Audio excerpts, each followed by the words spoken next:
Grimthane, you awake to see a spider that outside of this forest would be huge, terrifying, but here looks like a tiny baby child and crawls up this tree slowly, moving in the way that's like almost hypnotic.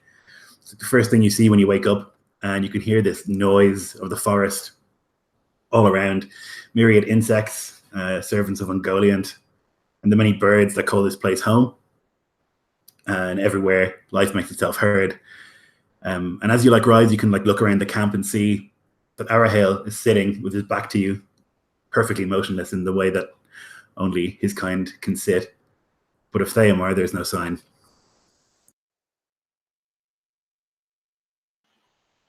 Sits up with a start as he first sees that spider, reaches for his spear, and slows, realizing it's not an immediate threat. As he remembers exactly where he is, his memory of late has been failing him.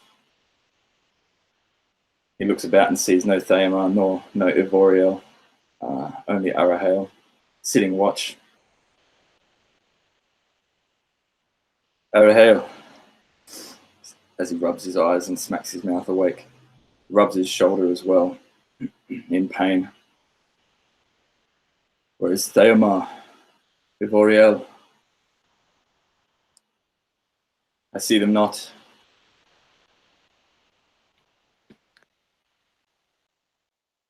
For a moment, Arahel wouldn't move. He would just sit there, completely motionless even still. You don't even know if he even heard or registered what you said. But then he'll kind of like slowly shift around so that he can face you. I'm not sure.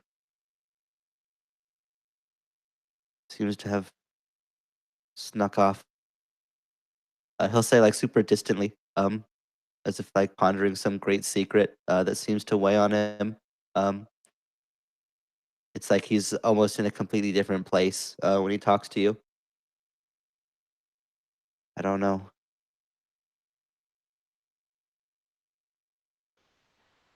And he does get to his feet with a start and grabs his spear and looks around a bit more frantically. We agreed none of us should be alone in these woods. They're perilous. You speak only of Theomar. Is Ivoriel with him? Says as he kind of rubs his head, confused and groggy.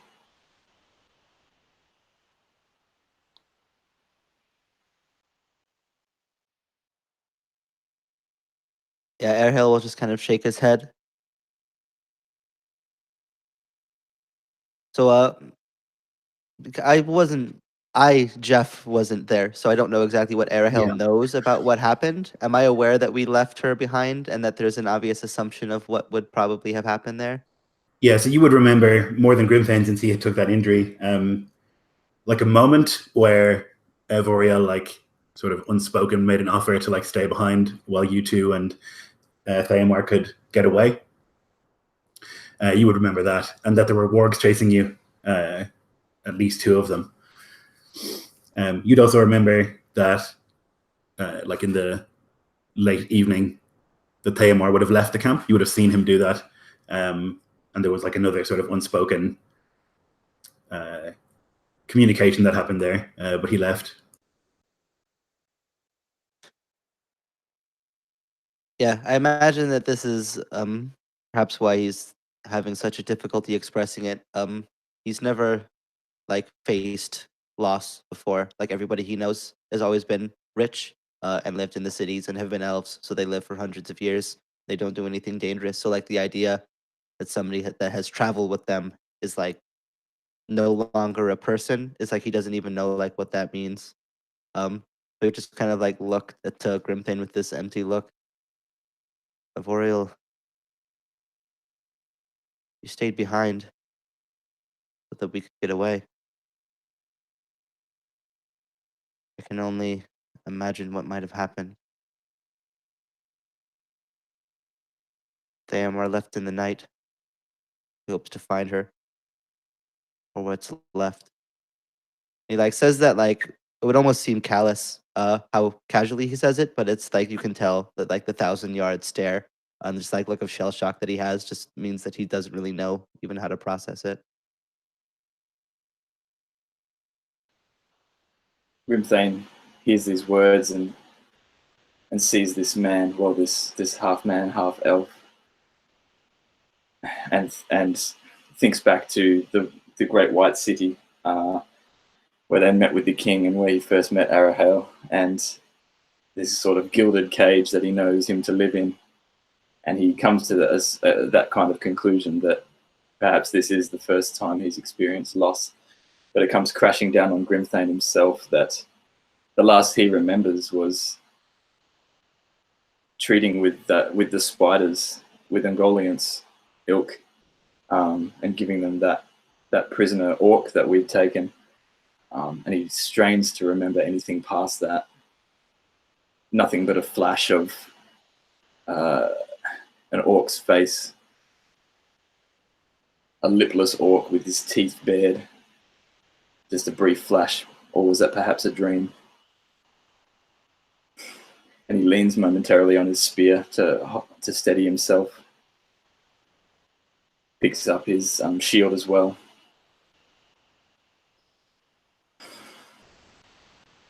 There'll be time yet to grieve for Ivoriel. By the sounds, she has not made it. I know not what exactly happened, nor why I cannot remember. Perhaps the shadow across this place toils with my mind. But if Theomar has sent himself to his own death, we cannot let him walk to such a fate.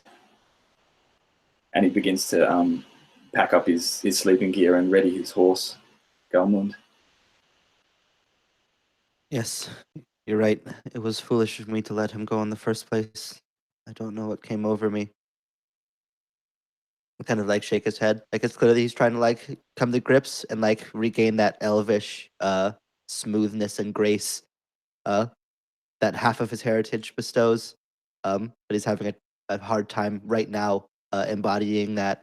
But it'll kind of take a moment to center himself, at least as best as can even be possible in a situation like this, and nod. But if I can make up for that foolishness by finding him, stopping him from throwing life away for life, you're right. We should try to find him. He finishes tightening the strap and looks across with softness in his eyes towards this man who had probably not seen battle until this expedition. Each of us grieve in our own way, Arahel. Be not too hard on yourself, for I shall not upon you. We may catch him yet before Ungoliant's spawn or worse reach him. Come. Yeah, like having task to set himself to definitely kind of changes Arahel's disposition. He's now no longer sitting in the dark forests, aimless, but they have a goal to find their comrade. And his elvish eyes and his training would kick into gear, and he begin trying to look for signs of where Theomar might have went, so that they can try to track him down and find him. Yeah, between the two of you, now resolved, it's not so difficult to follow the heavy footsteps of Theomar, and beyond that follow the thunderous hoof prints that have been left all around here as you galloped here, and you can follow that trail and set to go deeper into the Mirkwood.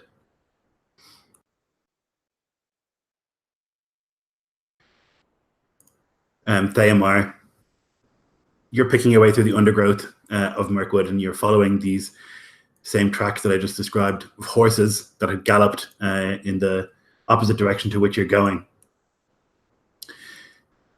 And like all around, there's an atmosphere, sort of thickness to Mirkwood, almost like it's very, very warm or hot or humid, but it's not. It's kind of cold, but there's just like a sort of thickness to the air. And you hear these whispers non-stop, whether they're coming from your head or whether they're from the spiders up in the treetops. It's hard to know, but whispers of failure, shame, that would assault you as you kind of make your way to the companion that you feel you abandoned. Yeah, he probably goes to like brush aside a branch to push forward, trying to ignore the whispers, but it whips back and cuts across his face where he's started to let stubble grow, and it causes him to reel back and draw his blade and hack away at the innocent limb. But rather than kind of compose himself and see that he has like knocked his sword unhonorably, he merely just kind of keeps it out, almost like it's a torch before him. As he keeps one eye on the path ahead, one eye down onto the reverse hoof prints that fled from this place. As night turns to morning and the cold grey begins to shine through the canopy up above, though it is very, very thick, there are occasional beams that will shine down.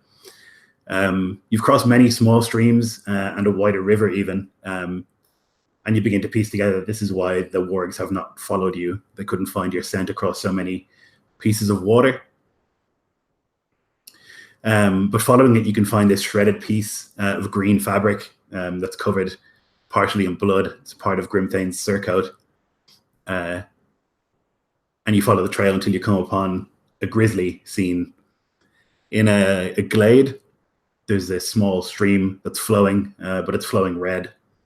There's a dead horse lying in the stream, half-eaten. Its ribs are visible, and nearby you can spot the ruin of Ivoriel. She's near unrecognizable, except for the blue tabardry that she wears, most of which is still there. And it's hard to see, hard to look at what a warg can do to a human.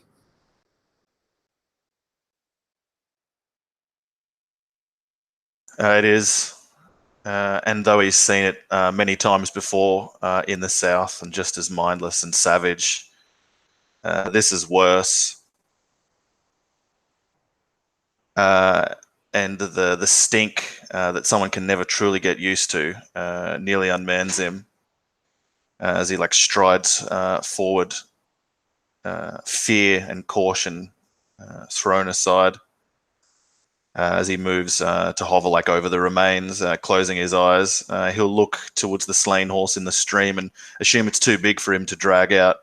He'll go and with a dirk, like an arming dirk, cut the straps of the saddle free and use like the curved, like sitting part of it to like scoop out a shallow grave next to the stream and take what remains, his certain hers, and place them there. Fill it over with the soil he's moved, and then spend time in the shallows, pulling river stones out to mark the thing a cairn, because there's no way you could dig a proper grave. And even by the time he's stacked the last like smoothed disc, exhaustion seems to like careen into the back of him, like he's only just been a step ahead of it the last 2 or 3 hours. And now he feels it's caught him, and so he like slumps to the stream and splashes his face, washes his hands, and upstream of it a ways, drinks.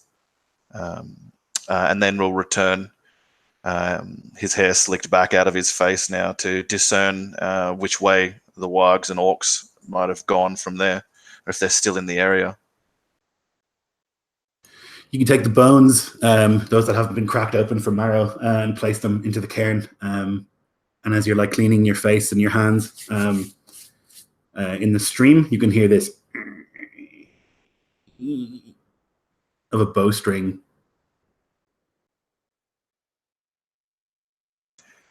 To see his face, instead of like a one of fear, it's almost like a cruel grin as he reaches to his sword and draws it with one hand, the arming dirk in the other, and he like spins about, looking for a moment, shifting his weight from foot to foot, expecting an arrow to fly and reveal its source so that he can charge.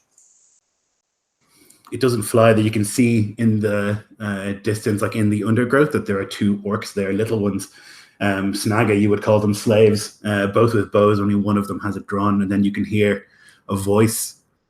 As na durash kor for nashum, which is your sentimentality can be counted upon.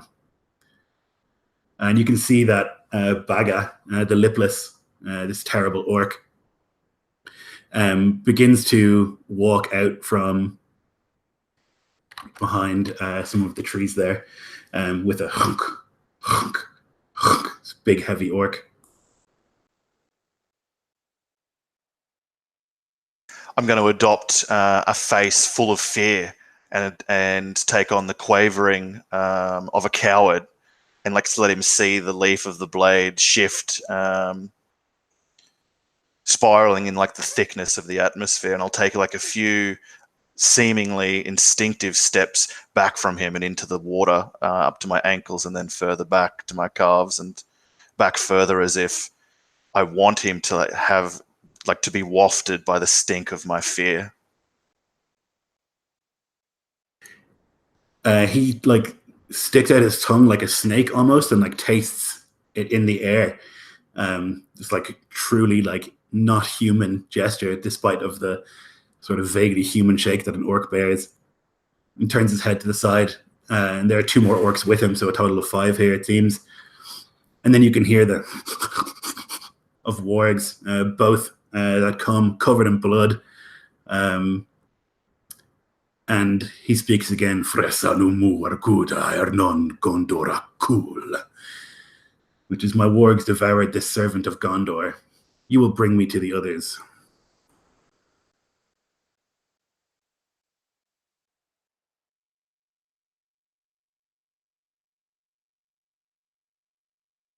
I will not. I will not. He tries to say defiantly, but acting as if his voice is breaking.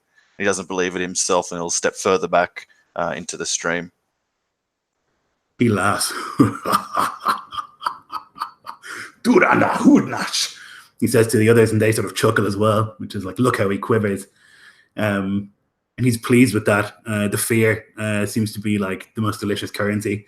And he steps forward and like looks around. And he says, I know agony better than most, and I can show it to you in its exquisite breath. Tell me where they hide, and I shall make your death quick.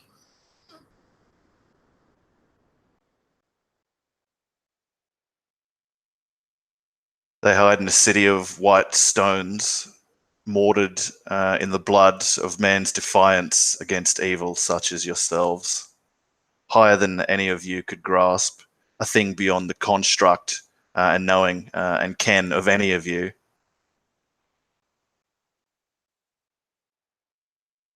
He grimaces at that, though he has no lips. It's very hard to see what his expression is. His eyebrows knit together for a moment, and then he turns to some of the other orcs. And he rolls his shoulders backwards and draws this like curved blade and takes a step forward. Grimthane and Arahel, you're moving through the woods and following this trail across the streams, and it's easy to follow, particularly on horseback. You can see the exact trail that you left, and moving quickly, you can follow without too much difficulty. You can similarly sense that sort of thickness in the air, this sort of like unpleasant sense of like the air is too thick or like jelly-like almost. Everything feels close. There's no space here, and the air that you breathe is not refreshing. It's warm, though you yourself feel cold.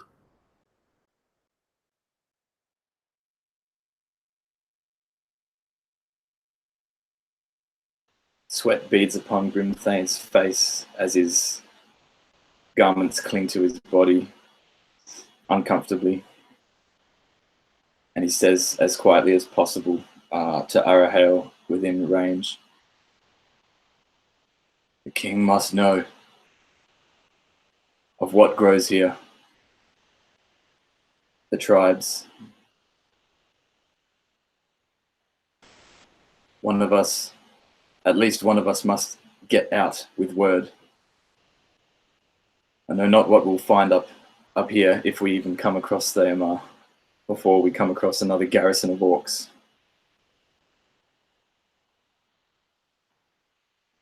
But if you or I have the chance to escape, I think we must take it.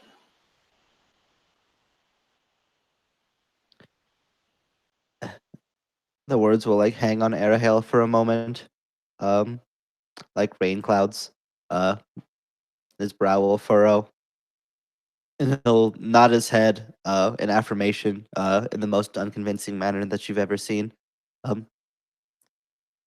you, you're the swiftest of us on your horse. If anyone should escape, it should be you. You can outrun them.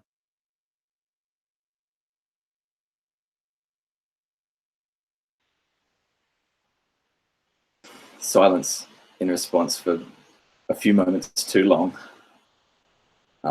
He knows this to be the truth, but his nature is to protect those dear to him and those who cannot protect themselves. As you say, Garmund and I would make the swiftest escape, but let us hope that it does not come to that. Surely the king would grieve the loss of yourself far more than my own. The king would grieve the loss of his people more than anything. If none of us get there, the whole kingdom suffers. The whole kingdom falls to shadow. Well, not falls, but is threatened by it. The message as a whole far outweighs the life of a far removed elf, or half as such, from the throne. I'm less important than you think. But the people, they are what really matter.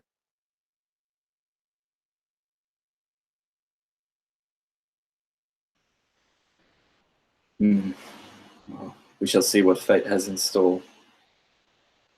If you have a chance to make your escape where I cannot, and Galmund is available to take her, she will ride you swiftly back. She will do so bearing whoever she must to get the word back to the king. Yes. Let us hope that this conversation is wasted breath. Your horses stop suddenly, like rearing even back, as if they have like caught something on the air that you cannot sense, and they are like unwilling to move forward. They like stop and begin to like paw at the ground, but they want to turn around, and you have to like fight to keep them pointed in the right direction.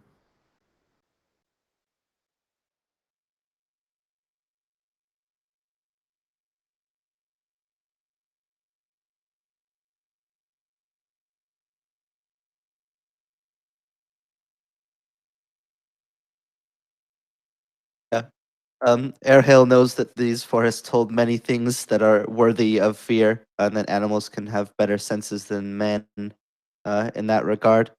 So when he sees the horses go onto guard, he'll immediately kind of hop into alert.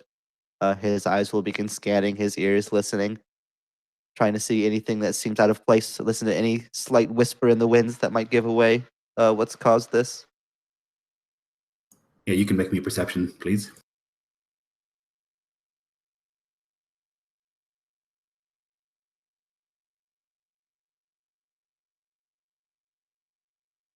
It's a 14. So it's not super clear what's causing this, but you think you can hear something foul on the air. You can't hear the words, but you can feel the sense of black speech.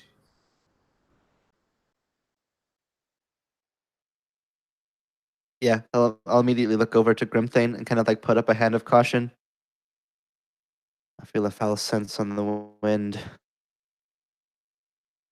Words beyond hearing, but not beyond feeling. A dark feeling. A twist in my stomach. Creatures of shadow. And his hand will idly kind of go down to his blade.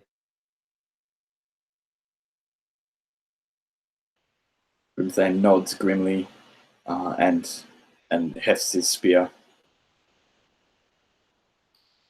blade facing out in front of him, raises his shield as he tries to continue urging Garland forward with his knees. Practiced rider that he is. Yeah, at this point, Arahil is going to dismount. If my horse has even made it this far, if I haven't been, assuming that I have been mounted, either way, he would be unhorsed and would try to stalk off of the main path, never more than a couple feet from it, but trying to keep hidden. And in case that I need one, that's a 21 to stealth.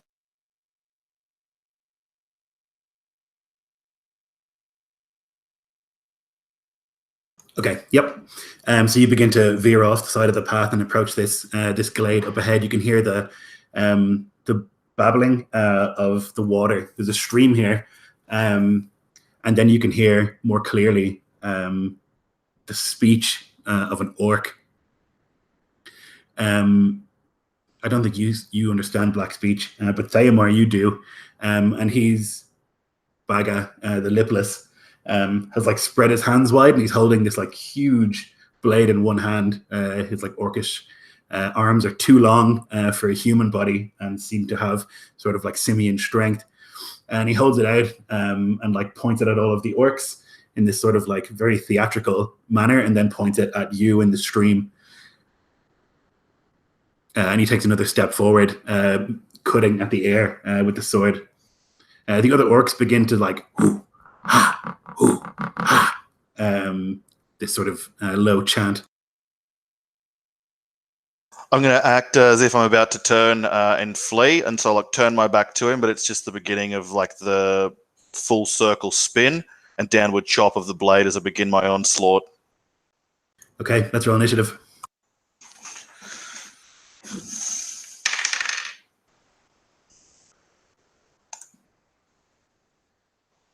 Eleven.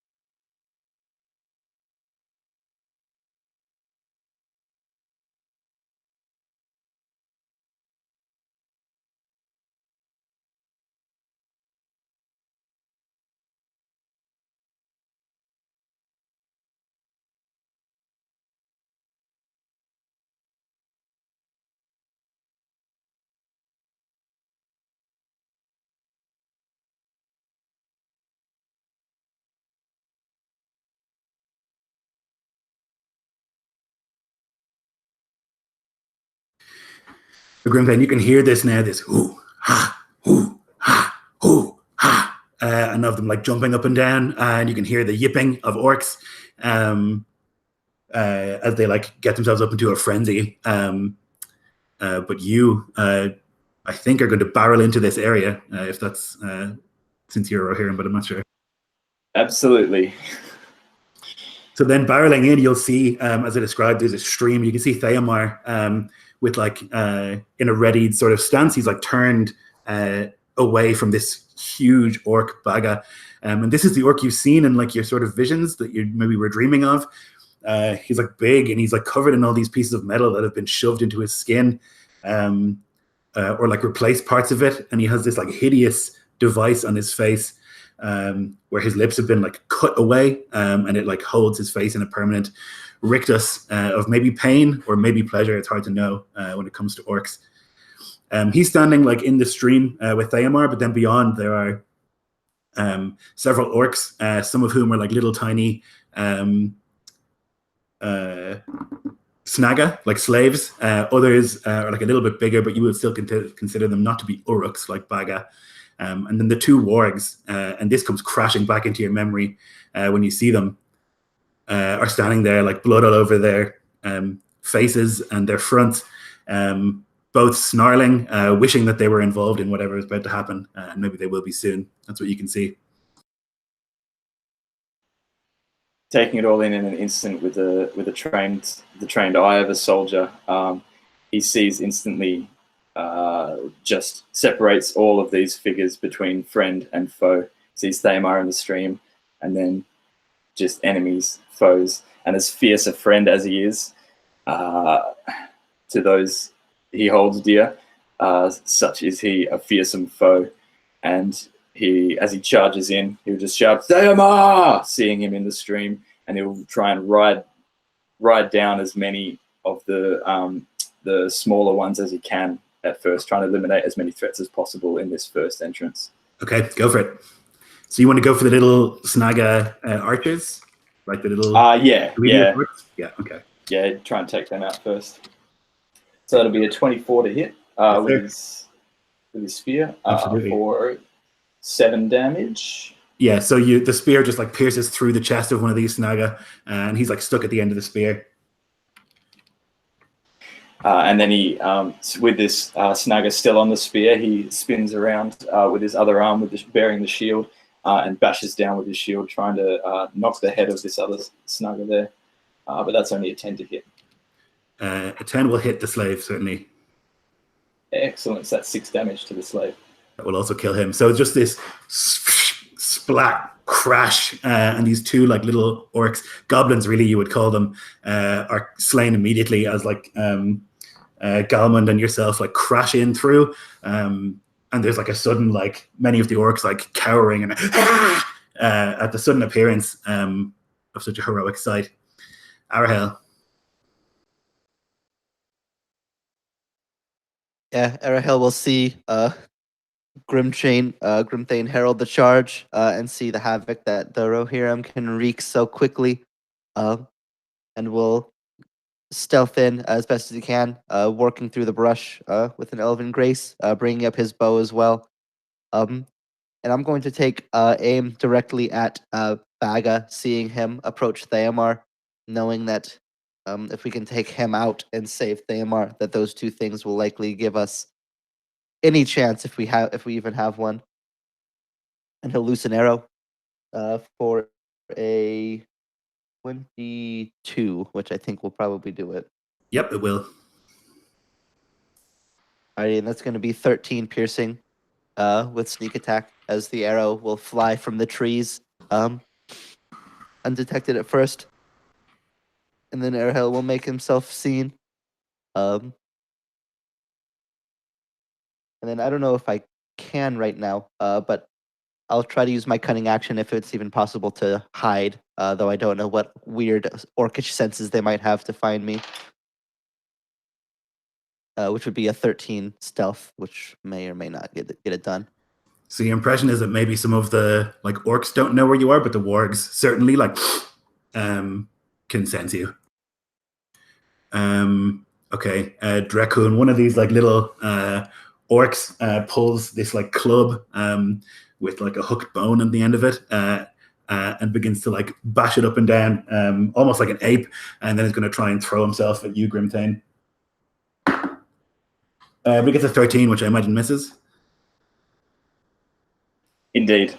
Yeah, so he just like leaps up into the air with the club and like swings it overhead, but it's clumsy and it doesn't even hit Galmund as you like thunder by him.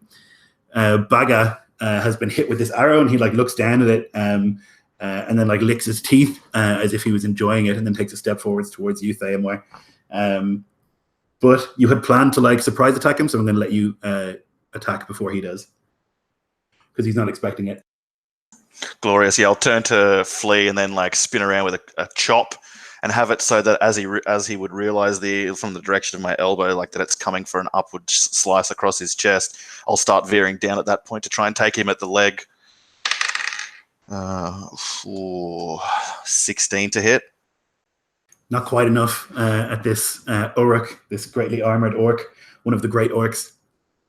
It like hits into some of the metal that he's like attached, maybe burnt into his skin, and just you think maybe there's something broken inside, but he doesn't seem to notice.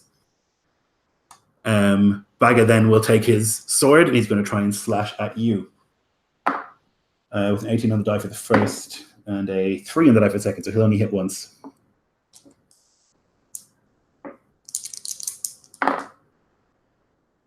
So it's going to be 8 slashing damage with this sword that he holds in 2 hands.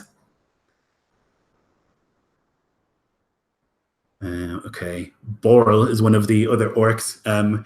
He is going to also try and throw himself at Theomar. Not Theomar, at Grimthane.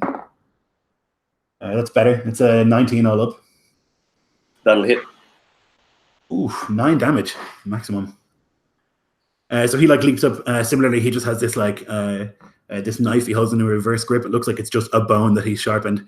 And despite like the shoddy quality of his weaponry, he's able to like jump up and find a weak spot in the chain and shove the knife in as you pass. The two wargs begin to like snarl, and as one shoot off in different directions, one of them crosses the place with amazing speed, and you can see it thundering towards you, Arahel. It would have to run to get there, so it won't be able to attack you, but it basically covers the distance between you and it with amazing speed. The other one is going to rush and try and maul Galmon to death. Kill, its crit. 1 of 3 for this session. Oh, Bring it God. on. Oh my god. Oh no, yeah, that's my horse as well. That's not your me. horse. Come on. Keel, do you have any feat to be able to redirect the attack to yourself instead if you wanted to? Actually, what I can do is use my reaction to impose disadvantage on attack versus a target that's not me within 5 feet, as long as I'm wielding the shield, if you'll allow that. Yeah, Lord. absolutely. Yep, that's how the ability works. Okay, so thankfully not on the crit. It's an 18 on the Woo! die. Probably hit Galman. Thanks, Taylor. So it's going to be eight piercing damage to Galmond. This warg, almost like a mix between a lion and a dog, runs towards the horse and like leaps up with both claws and bites into the side of your horse, trying to like stop it from moving. And like you can feel Galmond like buckle for a moment and like is now dragging this huge heavy warg with it. Shargat is the last remaining orc. He's going to rush forwards towards where the other warg has gone, figuring it must know something, and so he's going to dash, but he won't get even halfway. And Grimthane, you're about to like let loose, and then you can see this like of arrows that like fire from nowhere into the melee. You can see like one of the wargs is hit twice with these arrows. The one that's like attached to you, and then with like a cry of Arnor, a bunch of rangers appear, and the music swells gloriously. And then it's your turn. Yeah, Grimthane knows not where these arrows have come from, but he's thankful for seemingly an ally, or perhaps an enemy of our enemy, who at least for now seems to be a friend. And he spins around in his saddle. So the warg that's latched onto Garmund is still living. Yes, it is. Yeah. Yeah. He'll be pretty hindered if he loses his mount, and he is currently while she's dragging this warg. So he'll swing around with his spear and shield alike and try and dispatch this warg. Oh god. I'm going to use my inspiration because that was a nat 1. And then, cool, inspiration made it a 2. So that'll be an 8 to hit the warg that's on there with the spear. An 8, okay. Yep. An 8 will miss the warg, unfortunately. Yep. Yep. And then the shield with the bonus action. That's only a 10 to hit the warg.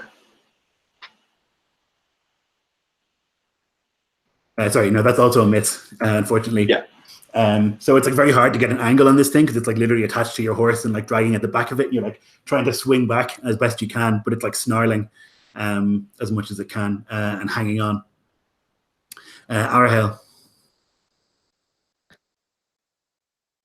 I hate to be that guy, but what's the distance relationship between like me and Theomar right now?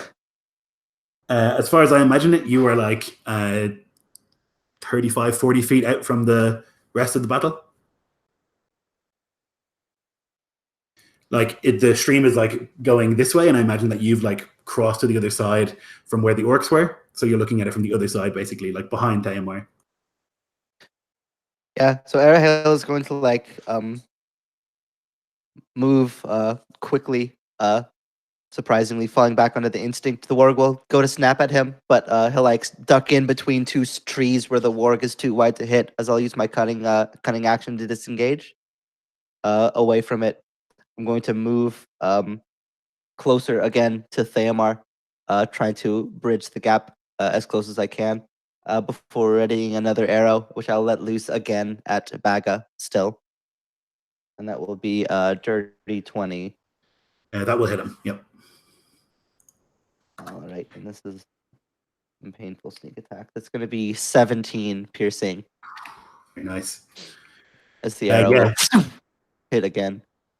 With elven accuracy, it finds another weak point where there's no metal and sinks halfway up to the fletching into this orc, who almost like takes a step back from the force of it. But again, his eyes are locked on Theomar, and he seems unconcerned. Drakun is one of the orcs. He is going to rush towards that center point now, seeing that there are other enemies, and try and stand by Baga. He's going to rush in that direction. He's going to try and make a pathetic attack against Theomar. That's an 18 all up, which might hit you. Yeah, that hits me. Okay. Oh, sorry. I have a shield. No, it doesn't hit me. It doesn't. It's Okay. bonk onto the shield. Yeah, so it's just like this bone club, and it boom against the shield, and he's like bashing at it like a caveman, just like desperate, trying to help in some way that Baga might notice. But your shield is proof against it. Baga is going to roar out in fury, and then he's going to swing at you, Theomar, try and cut you down as best he can. It's a 15, which will miss you. Oh, and lower than that as well. So he'll miss both attacks. He has this huge curved, like a falchion, and he swings it overhead, and it's like sails past you. And the second one, poof, smashes into the shield, and you're almost like knocked down into the water. But nonetheless, it's proof against the attacks, it seems. And he roars in frustration. Ivoriel, you've like entered into this. Your allies have positioned themselves around. You've been watching this skirmish, and at the signal from Amathon, your commander, a bird whistle. All at once, the arrows would let fly. Now you can see the scene before you.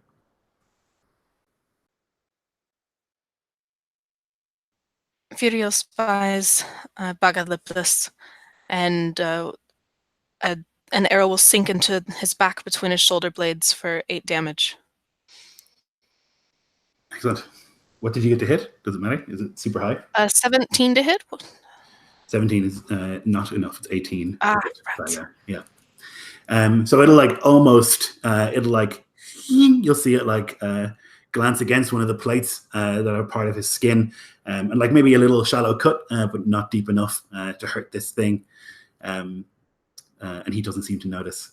Is that it for you? Yes. Okay. Theomar. I'm going to call out in common, "You men Arnor, all let your arrows fly at this one, for all the foe will break once this one's dead." And loud enough, I hope, so that my companions can hear as well. I imagine he'd just like filled his lungs with air to roar out like, "Fools, flee! One of you retreat! Like this will all be in vain." But instead uses the inertia and oxygen to call out that command to all who might listen, and then take the dodge. And that's it for me. Okie doke. Boral is dragging himself behind Grimthane. He's going to try and smash his dagger into you again. It's Keelan, not joking, it's a crit. It's unbelievable. Oh my god. Have you got a separate dice there, Lloyd, that you rolled just for me? All 20s. It's 20s on every side. It's all 20s, yeah. So this was on Grimthane or the on horse? you, yeah. Okay, yeah. Okay, so it's 7 damage from that. And can you roll me a d20, please? Oh boy. 10. Oh boy. Okay, so this strange, he takes the dagger that he's got, this bone dagger, and he like tries to shove it into the side of your head, like the way that your horse is bouncing. He actually like plunges it into your ear, into your right ear, like deep enough that you can hear this like, and this sudden wee, and like blood begins to like pour out of your ear. He like pulls it out. You are deaf in your right ear. He's just been through so much bullshit already. So you're deaf in your right ear. You have disadvantage on hearing made perception checks. Yeah, and that's his attack. That was Boral. Zeru the warg is thundering now. It's basically skitters around in a circle like skids and runs back towards you. Arahel, it will be able to catch you because of its being faster than you, and it's going to try and take you down now. Moving in a line towards you, so it will get. Oh my god, it's a crit, Jeff. Jesus Christ. I thought that these Arnorian Rangers would save you, but this dice has it out for you guys. Fuck. It's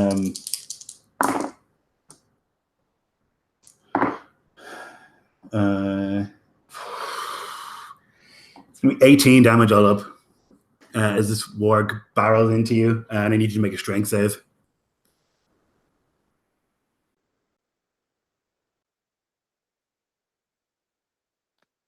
That's not good. 8. Okay, so it barrels towards you and like leaps, and its shoulder smashes into you with the force, of a train, just smash down into the water, splash, and it's like on top of you, and it's like pressing down. You're prone, basically, but that's its turn. The other warg is attached to the back of Galmund, and it's going to try and bite down into Galmund. But it absolutely misses and lets go. Even its claws not able to hold on. And you can hear this poof, and this wolfish, hyena-like whimper from it as it hits the ground.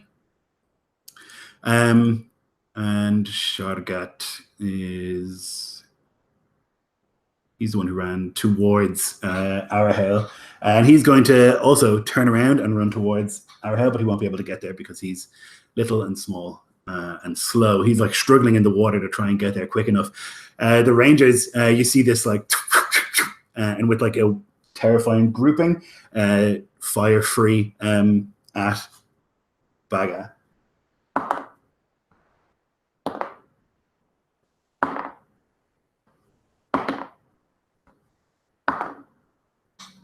Okay, so there's 3 hits. Arrows sink into Baga. Oof. And he's like lifting his sword up, and one of them like catches him in the armpit, and then he like misses his swing, and like you see it like swing right in front of you, Thamar, though he still clings to life. Okay, Grimthane. Ears ringing and unsure whether that strike went through his head or not, or just his ear, with blood pouring down the side of his face. Seeing the warg now free from his mount, and hearing the words of Thamar to target Baga, he calls out, Galmund! Avala! Charge, ride, and he races towards Baga, spear lowering towards him. And on the way, he'll use his bonus action to second wind, regain 9 HP.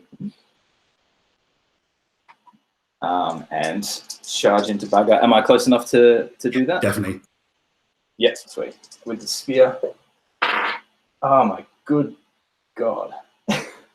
That is a 9 to hit. Unfortunately not.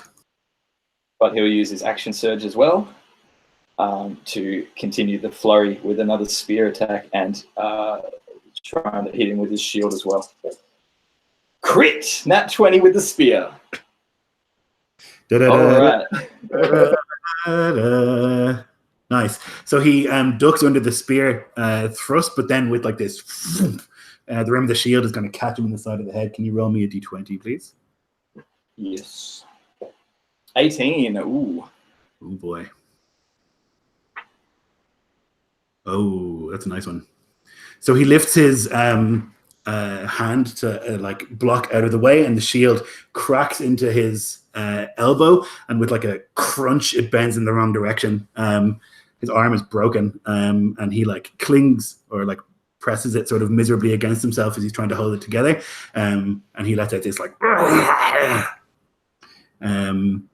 okay. Nice. So that was the spear, yeah. And then, so what do I do for damage? Just double the dice. Okay, cool. So that'll be 12 damage for the crit. And then the shield hit as well, because that crit was the spear, is a 21 to hit for 4 damage. Okay, yes. That's going to do it. You tell me how he dies. Oh, man. So he charges in, misses one spear thrust, and wheels around Galmund, blood streaming from his face. And I like to think, despite the lack of recognition of Bugger to Grimthane's mind due to the memory loss caused by the strike from Bugger himself, Bugger recognizes Grimthane, bloody-faced as he is, caked in his beard, ear ruined, and he brings down his weapon and breaks his arm. And Bugger, I like to think, turns his attention from Thamar to Grimthane, then does that terrifying licking of his teeth with this lipless bastard that he is, before Grimthane brings down the butt of his shield and just caves in his nose, and he just falls ruined, blood trickling into the river. Yeah, he stumbles into the river and floats up to the surface for a second. And you can see the water around him begins to like bubble, and he bursts into flame. And that is the end of Grimthane's turn. Arhel. Arhel is like laying on the ground, just like gasping, just as this like claw and bite marks have raked him with just this insane deep gash that's now across him, and it's like difficult to breathe. It's difficult to like see, like his head is pounding, his heart is pounding from the pain of it all. And in a moment of just sheer self-defense, he's just going to bring his blade up, desperately hoping to defend. I'll use some of my movement to like stand, and then I'm just going to take the dodge action as like pure self-preservation is going to kick in from being nearly murdered in one hit. Okie doke. Sounds like a smart move. Dracoon sees Baga fall, looks around, sees that there are men everywhere, and that like this glorious rider has like ridden down Baga. He doesn't understand what's happening, and he's a peon, and so he cowers and flees and starts to run away. Though moments later, you can hear the of an arrow that will catch him. Baga is dead, as I say. He like burns into flame within the water, and there's like a bubbling. And moments later, there's nothing in the water except ash. Ivoriel. Ivoriel turns her eyes away from the dust, the ash that was once Baga, and onto the warg which has pinned this man to the ground. I pre-rolled a crit on him. It's 15 damage. Nice. That is, oh yeah, okay, yep. Not quite dead. That's it for me. A d20, please, for the crit. Ooh. 3.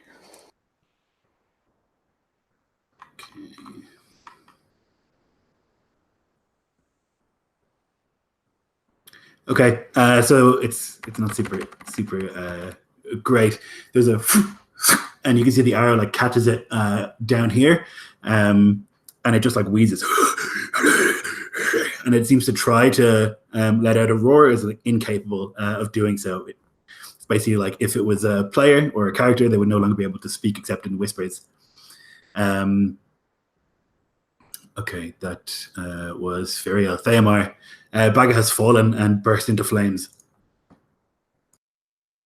He'll turn away from the sorcery, steaming on the stream edge, and rush over to Arahul's being savaged, and bring his blade down twice into it. I pre-rolled as well and got a 10 and a 21. 21 definitely hits. So I've got my special. I'm not sure what I got this from because it was so long ago that we did character creation. But this special sword, the Drake's Slaying Blade, Yep. And I'll give a war cry of the south as I plunge it into the warg's flesh, and so it will do extra damage, an extra 2d6 damage against larger creatures.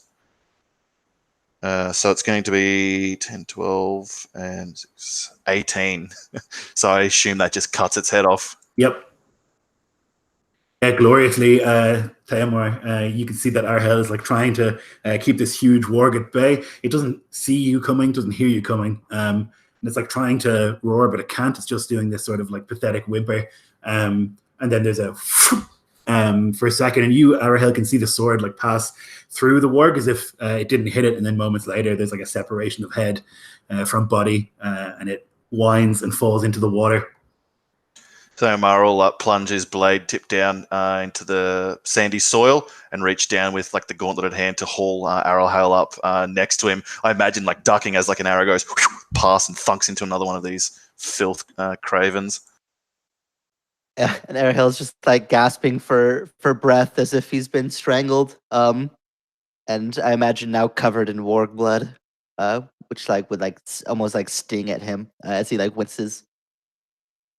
Yeah, warg blood. You go. I was going to say that took me an action surge to make those 2 attacks as well. For my first bonus action, I'm just going to do a second wind, like Keel did before, wisely. Nice. Yep.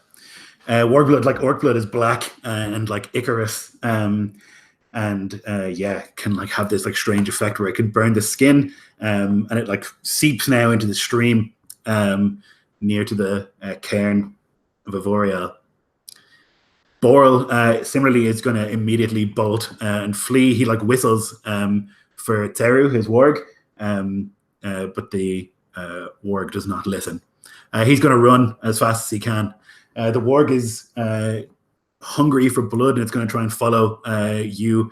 Your horse really is what it's after, Grimthane. So it's going to go for Galmund.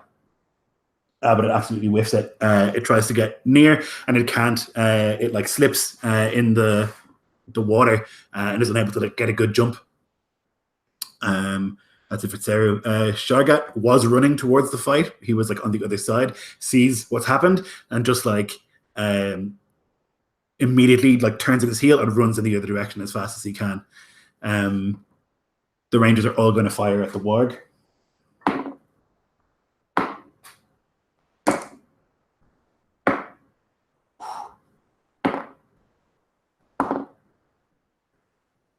It's almost certainly done for.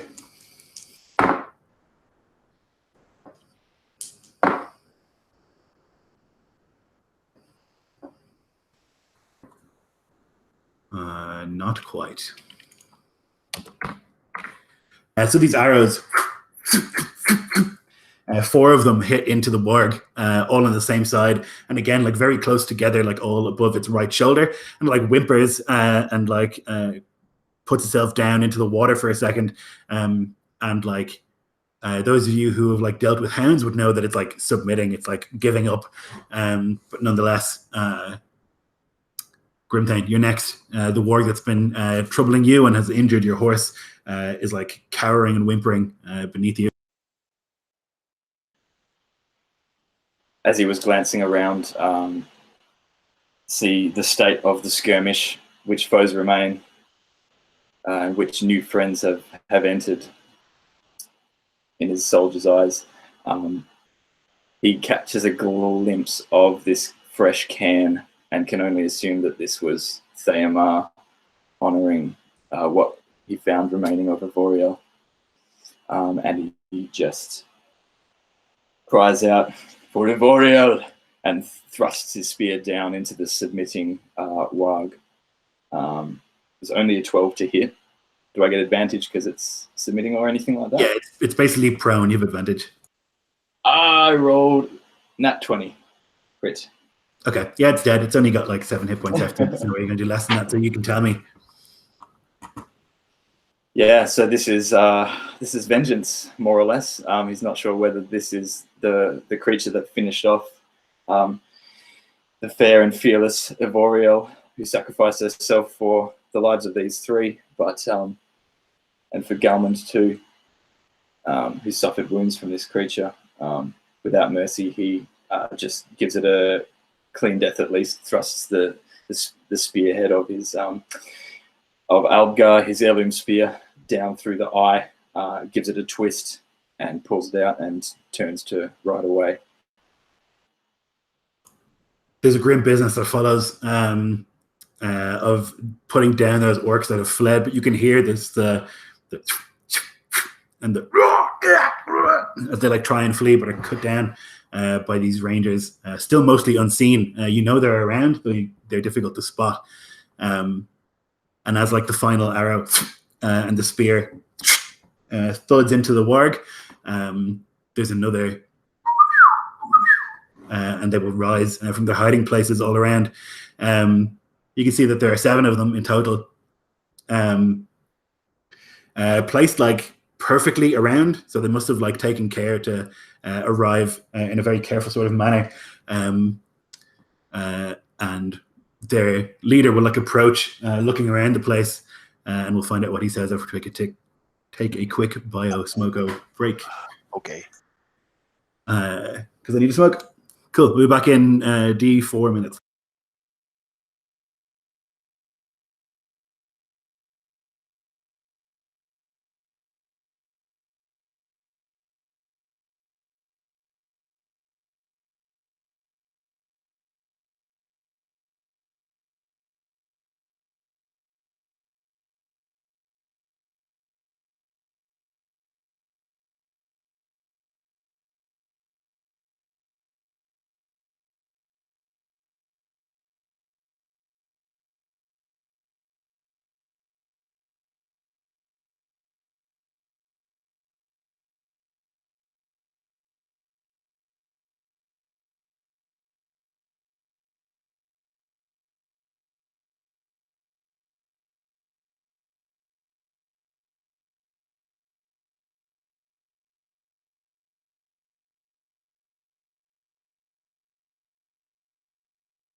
Oh, it's good to be back in Middle Earth. This is fun. I was just gonna say the exact same thing. God, I miss this fucking world. It's so good. Yeah. So good. Oh, I'm loving it. It's like I wouldn't dream, I think, in another game of having like Rangers show up to save you, but it's just entirely correct in Middle Earth somehow, you know? Yeah, I was gonna say, like in any other game, it'd be like, oh come on, like you Yeah. can't just let us take our comeuppance for taking a stupid fight. But in Middle Earth, I 100% agree. That's like the status quo to have the there's no way we can win. Yeah. Da, da, da, da, boop, the horn blares and the cavalry charges and they've come. Yeah. It's like Gandalf's whole purpose in the books is to do that. It's to save, like in The Yeah. Hobbit, all he does is go away and then appear to save them, you know? Mhm. Yeah. Keel, my dice have it out for you in a big way. I don't understand it. Like, Oh my god. Jesus. I don't think I can keep up with this trend. If I somehow survive this session, it'll be 4 crits against me next time. Yeah, by the end of this game, if he somehow survives, it'll just be like this husk of scar tissue and missing limbs. Deaf, blind, dumb, like nothing. Yeah. Missing teeth, missing Ruined mind memory. and body alike. Yeah.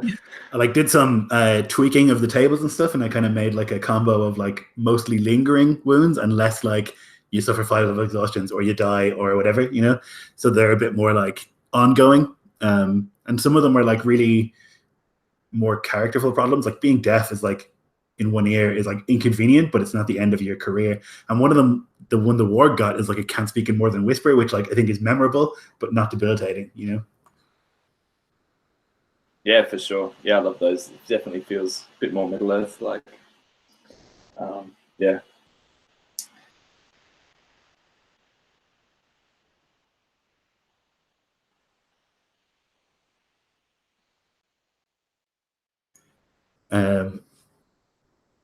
Okay, are we all back?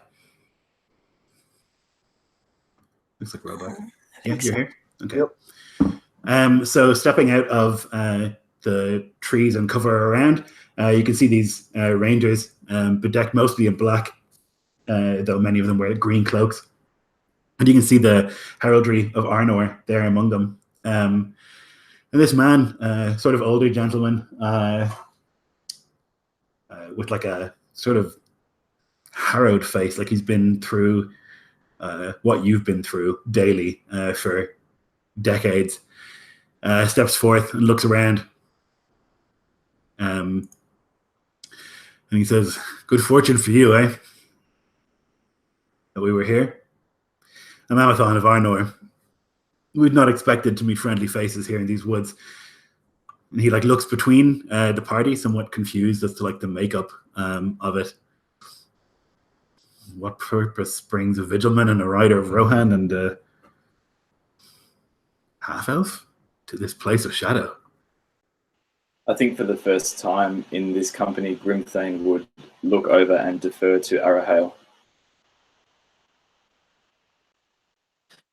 Arahale's like hardly in a place as much as Grimthane would defer to him. Like he's like clutching at these like massive claw gashes, like tinging with warg blood, just doing everything he could to stay standing. And he would, I think, even like lose a bit of potential confidentiality, and he would just say a kingly purpose. He would just like blurt out, but then like stop talking.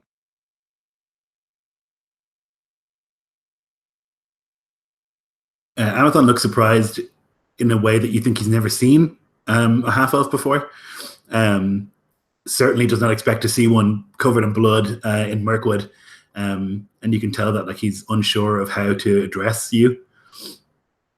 And so he just doesn't worry about it. We are hunting a pack of orcs. Stole something from us from our home in Amon Sul. We are too far from home and cannot linger. But the item has to be returned.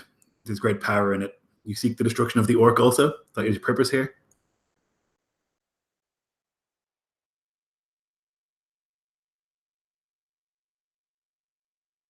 We're sent it first just to spy, find what caused disruptions in Mirkwood.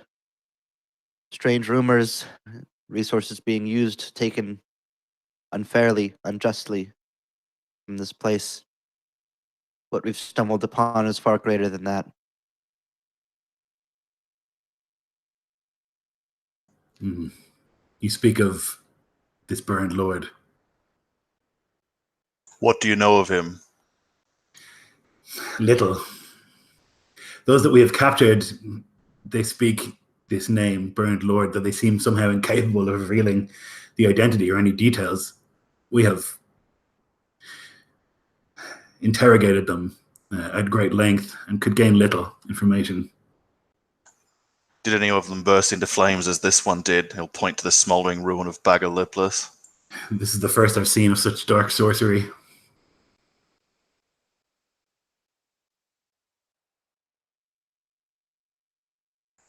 We must report this to the king.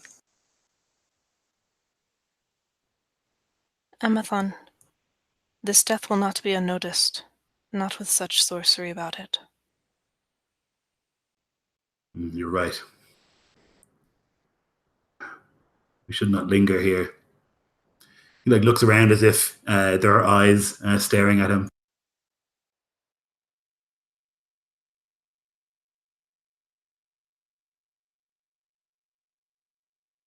We have made camp, not far.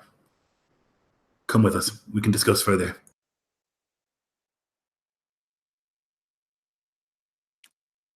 He'll look to Ariel looks Ivoriel. loud. Sorry. It looks like from his graven face that he does not want to go further back to Mirkwood or stay with these people instead of going south at once to tell the king of this. But if Arahel says that to the men after seeing the expression, he'll nod and fall in. Yeah, and you would probably be able to get the sense, it wouldn't take an insight check to know that Ariel probably, at least right now, more than anything, just wants safety and rest. He's extremely gravely wounded. So the help of rangers strikes him as better than going through Mirkwood alone towards the king. But he wouldn't likely say as much. The orc, they dwell outside of the Hill of Dark Sorcery, Dol Guldur that was, seemingly unable to enter. There are significant numbers of orcs there. And that is where the Uruk who took the item from us has gone. We fear he might use it to gain entry. We chased him across Windy Plain and Snowcap Peak, and we gave chase across the Misty Mountains all the way to here, but he moved with an unearthly swiftness. For an Uruk to steal from a group of rangers, what a thing. Surely the first of that thing ever. Unusual. How they knew that it was there, how much of it is unusual. It doesn't add up. It's not how I understand the orc. What did it steal? He gives a grave look towards you, Firiel. A thing of great power. What thing? I'm sure it's of great power and worth, else your band and you would not track so far from Sul. I've been told not to say, sworn not to say. An artifact of the world that was. And we were sworn to secrecy for our king's missive, and yet you know of it. We're friends from battle and of common purpose. We may be able to aid you if we would know. We know of it by your own admission, not by any coercion of our own. That it is an item of power, a relic of the past of Arnor, is enough.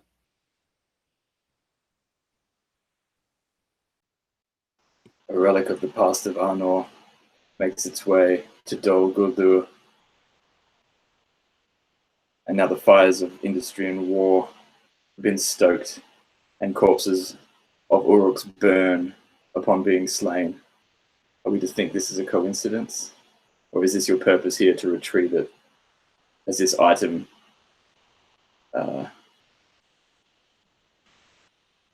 been a part of what is happening here with the shadow? They say that Dol Guldur was sealed in elder days after the death, the defeat of the enemy. That it was sealed by the White Council and that none could enter. The worry is that this item will allow them to enter, that it will break this seal. And what dwells within Dol Guldur, what evil lingers there, we do not know, but it cannot be for the good of men. Yet such a great worry will still not break your secrecy.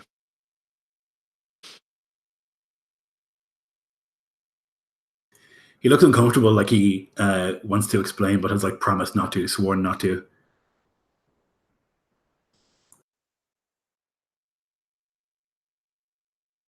Have you reported these congregations of orcs to others, to lords of Arnor, or others to the south? When we gave chase and got to the Misty Mountains, we sent one of our number back to inform that these orcs had still eluded us, that they had stolen what they had stolen.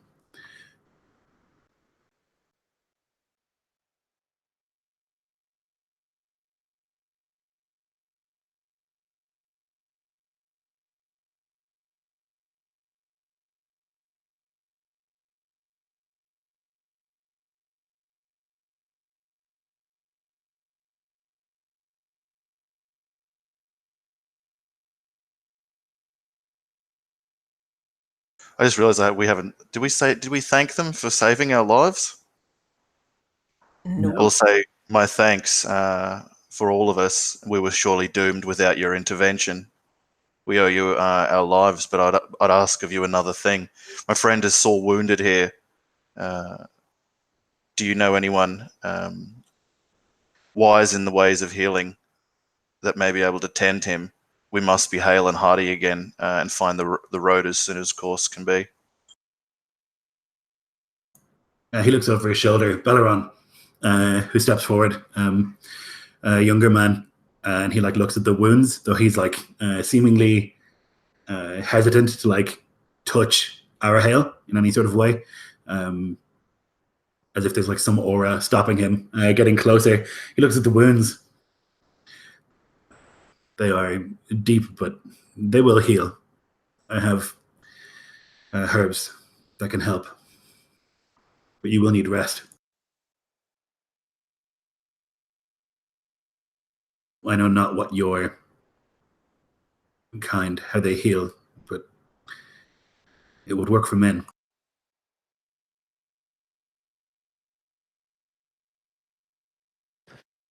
Arahel would just give a shaky nod. He would want to be able to enlighten this man of such things, but he's never had a wound like this, so he doesn't even know what a healing process like that would even be like, and can offer no advice. And I think that concern would show on his face of just like wanting to answer but not being able to. He like looks at the wound. With your permission. Of course. So he like reaches into a pack and like begins pulling out various like ground up herbs and things, and like pulls out a little bowl and like mixes with some of the cleaner water from up in the top of the stream and begins to mix up like a poultice.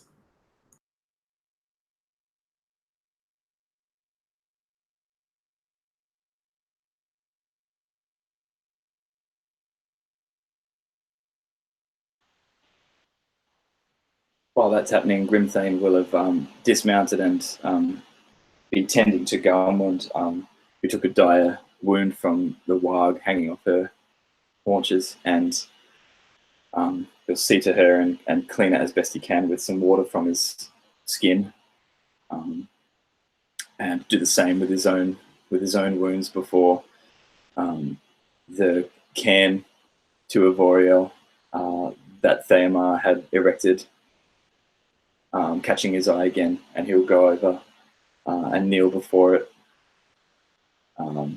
and sing a song of lament for Ivoriel.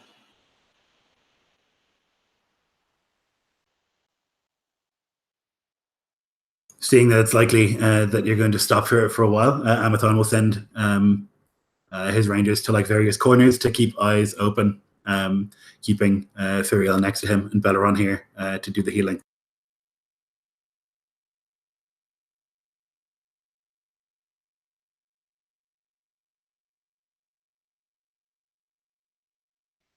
How many days? Thank have you. Didn't get either of those. How many days have we been here? Too many, Too many, my lady. It is hard to tell with the darkness that hangs upon this place. But it grieves me. Thankful as we are for your assistance in this skirmish here. You surely have saved our lives. Had you but come upon us a day earlier, perhaps the companion here would yet live. And then he looks back to the cairn and places a hand upon the fresh earth there and the stones that Theomar has placed. Her name was Ivoriel. She was a scholar from the White City. She found herself in the dark of Mirkwood in our company, and she gave her life that we yet live.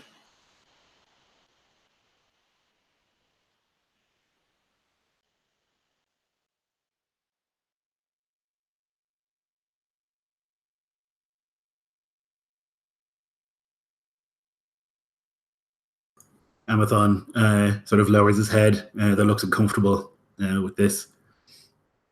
He can sense the sort of grim sadness that hangs upon you as a group, and also the indecision and like not confusion, but like the being pulled in different directions. Many things to do and not enough people to do them.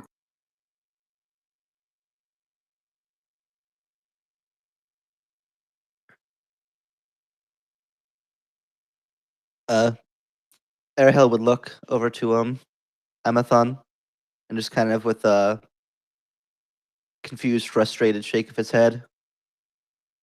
Artifacts of power, dark sorcery. These things have not been heard in this age, at least to my knowledge.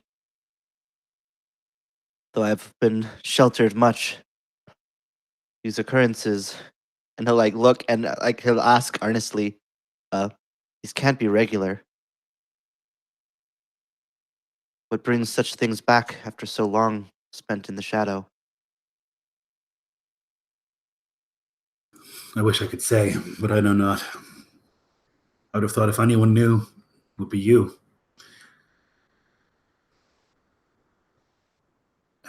We are rangers. We keep the borders of Arnor safe. Thoughts of dark sorcery and grand conspiracy are not my duty. I've read of these things, heard of them, only in whispers, stories, times long ago, when man fought against the Dark One, who once held much of these lands, but not since then. Not with my own eyes, my own ears.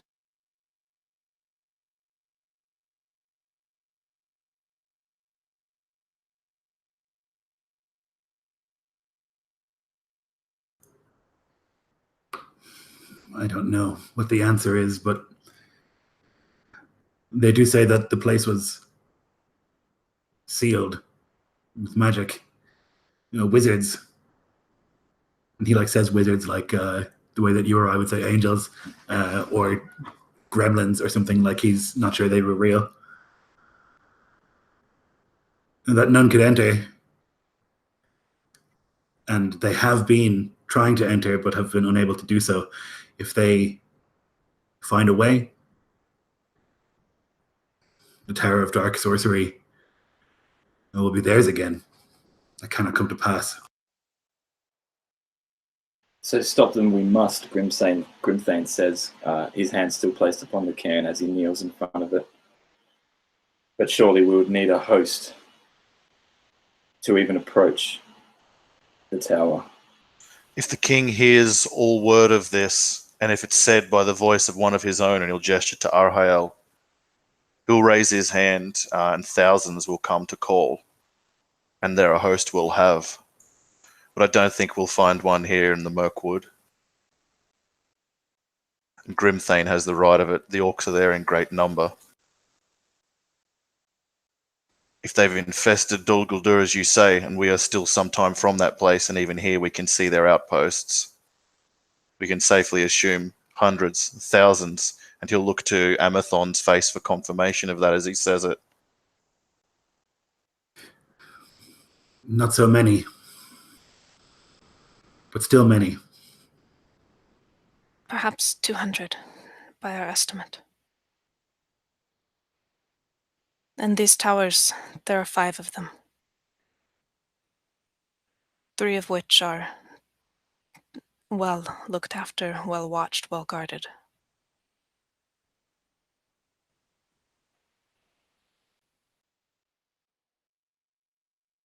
Theomar 200 speaks is- wisely. The king must know. Once I'm well enough, and I'll kind of gesture down to where this ranger is, help to try to patch him up as best it can be done. Then we should return to him swiftly.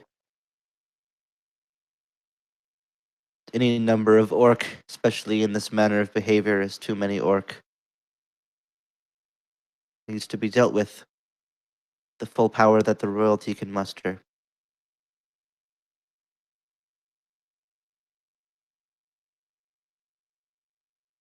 And if we leave and they enter Dol Guldur?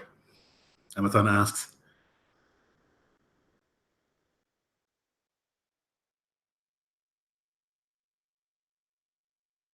In Elder Days, that is where the enemy first regained his strength. A necromancer, they called him then.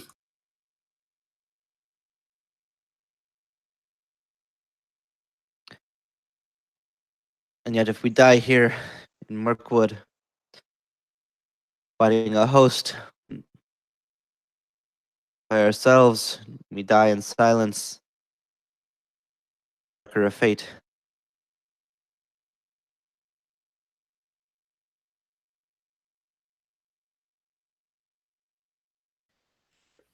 Amathon, I would take Halbarad and Belleron and the others. We could continue our quest, retrieve what we seek.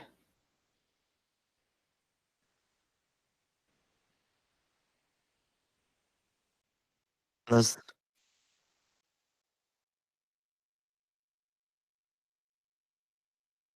message can be sent in other women, and perhaps we could lend aid elsewhere, but manpower is low. Every man must have his job and must do it.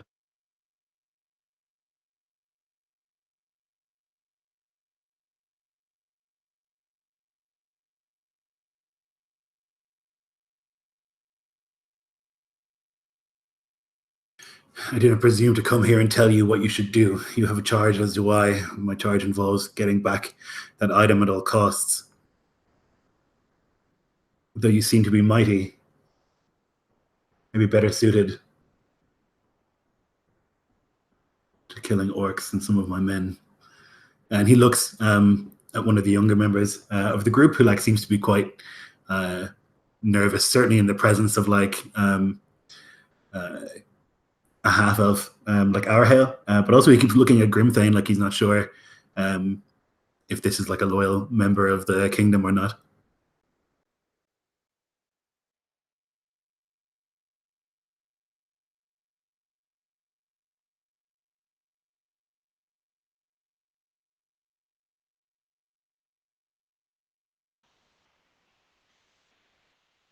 Grimthane would catch the lad looking at him, stand to his feet, and meet the boy's gaze, or the lad's gaze.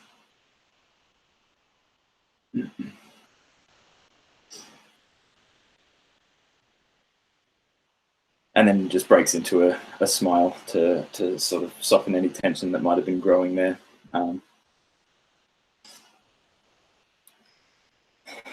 Well, we have each seen our capacity for killing orcs. Would name you friends, as after all, are we all not under the king's banner of the reunited empire? Amathon would nod sort of slowly at that. And he'll speak quietly to you, Furiel. What do you think we should do?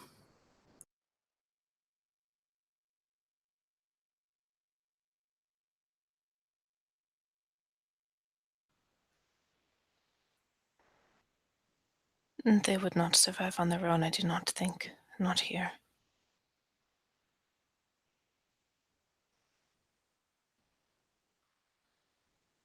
They are not of Arnor, but neither could we leave them.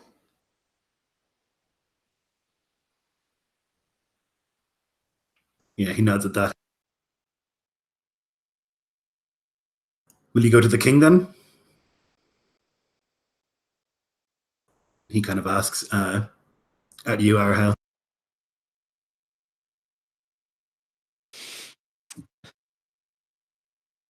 Unless there can be a way to send message otherwise, I see with myself with little choice. The king must know. If I'm the only one who can deliver the message, then go I shall.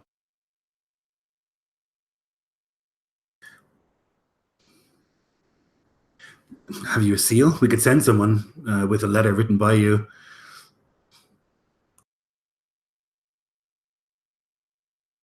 If you don't wish to leave. Though he says that, like, he thinks you do want to leave. Like, his impression is that you're not keen on this place. Like, you're badly wounded, and I think it's, like, clear that you're not used to, like, hardship. At this, Theomar will lean into Arahale and say softly, "A guide from these folk may serve us well, and the king may look kindly upon those right folk of Arnor."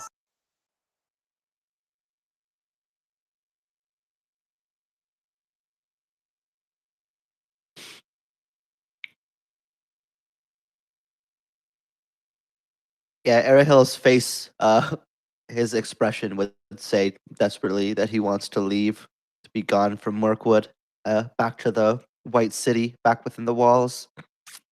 But he'll shake his head.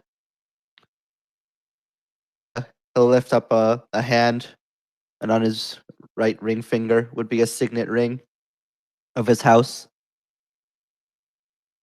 If there's a way to mark it, we can send note. If you have a man who can do so swiftly and reliably.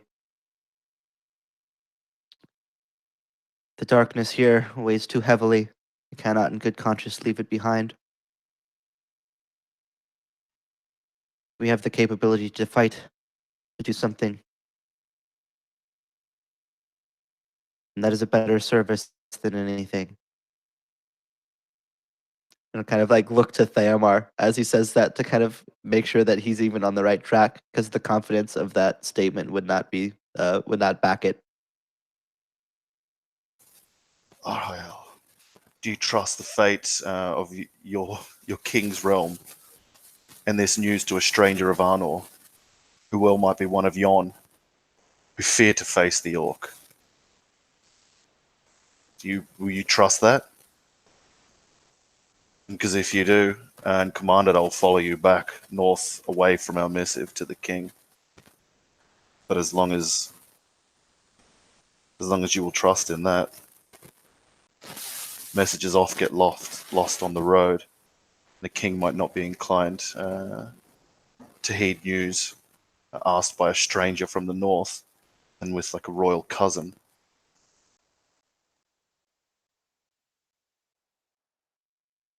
If the letter makes it, it will bear my seal, and the king will know that it comes from me, not from them. And I'll like look down at the his poultice covered wounds and say, perhaps I am not as reliable as I would have hoped to believe myself to be. A ranger from the north has better chance of surviving through the woods, to run through them, than a misguided half-elf far outside of his comfort zone. You're not misguided, Lord, and on the king's business, as one of your ilk should be. And he'll just nod as in, like, well, if this is what we're going to do, then I will follow your command.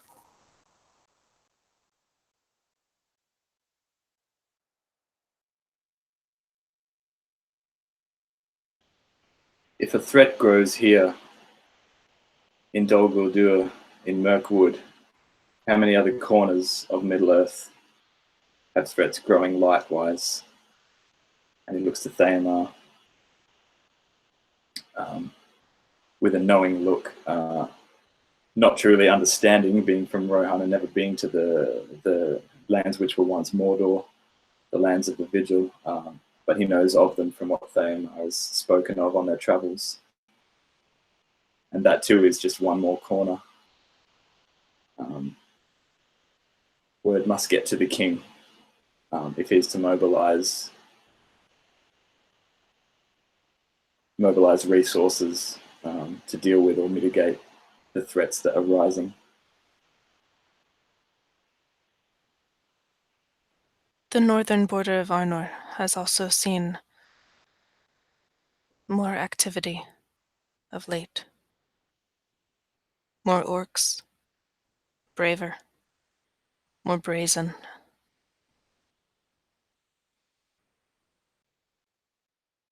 And we fear that Carn Dûm, once seat, the Witch King, is once again occupied.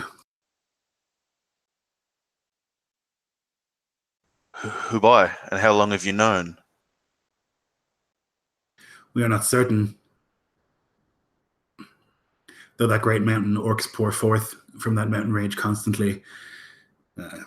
We have had No coincidence, he'll say. No coincidence at all. And then he'll turn to Grimthane at that, with like a grave look on his face. This is an orchestration of the enemy. All parts moving in separate places in strange ways, but all to one design. And it's not the work of orcs. Even And the it's most not ambitious. what is graven in Dol Guldur if its seal is still intact. And so the great foe, the true enemy, is not that. But whatever works these, orchestrates these coincidences. And I would rather strike the head off one king than many captains. But I will follow Arahil where he leads, as the king commands.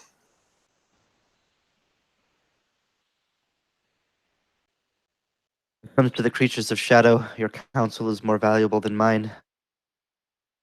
If you think that there is a greater task that we can be set to, head off the shadow to find and disrupt their plans, I'll heed your counsel on it better than my own. I may have the authority of the king, but you have the knowledge of those who have dealt with the shadow. That is far greater in this scenario than any that I was born into. the jaw drops on one of the rangers who like see humility. They're not expecting it. For a second, kind of looks like, and then closes his, or like fixes his expression and looks away.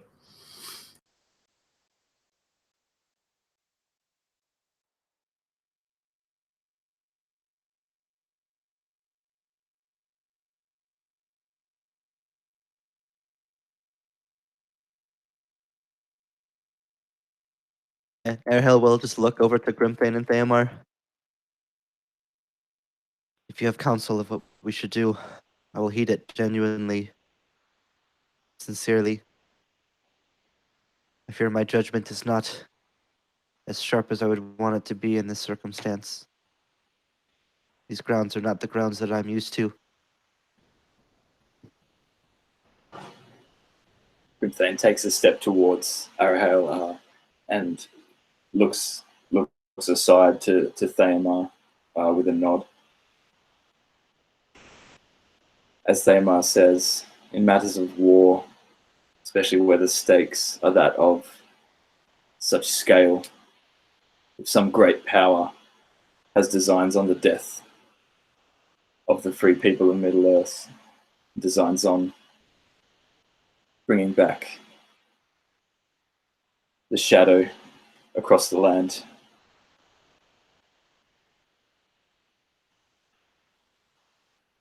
As Thamar says, taking the head of the king of the enemy is worth far more than any amount of captains' heads we can take. And he gestures over to the bubbling stream where it's darkened with the ash remains of Varga and Wog and Orc blood alike. However many captains we slay, there will be always more to take their place, and ever while the threat grows stronger in strength of arm and wily cunning. If we hope to survive an intelligent enemy such as this, making moves across all corners of this Middle Earth, the king must know, so that him and his masters of strategy can respond. And he sort of addresses the wider group as he sort of spins around and raises his voice so that all can hear, mostly for his two remaining companions that were sent with him from the king. We were sent here as an emissary to gather information. The king would send a host, I'm sure, when he is aware of what threat lies here and grows here and festers. But he chose to send us first, as his eyes were yet blind to what was happening here, despite rumors and whispers giving him an inkling.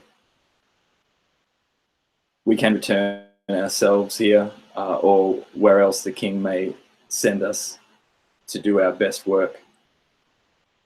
But the king must know sooner than late.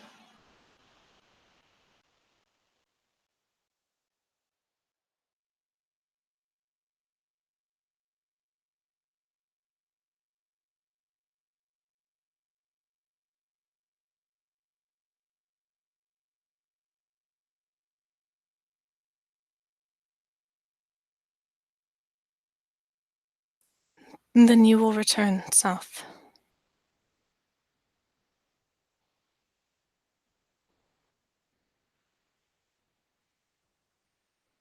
For what can 3, so small a number, do against forces so great? Surely you do not expect yourselves to cut the head off of the beast. Certainly not. It's for the king's army, as in the wars of the first age and the third age, the coming together of all men to make one strength to smite the enemy. That's who will do it.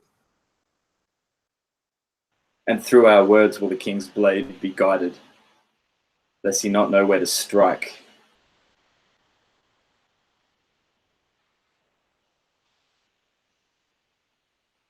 But as has been said, as he looks to his own wounds and the wounds of his horse, the wounds of Arahale and Thamar both,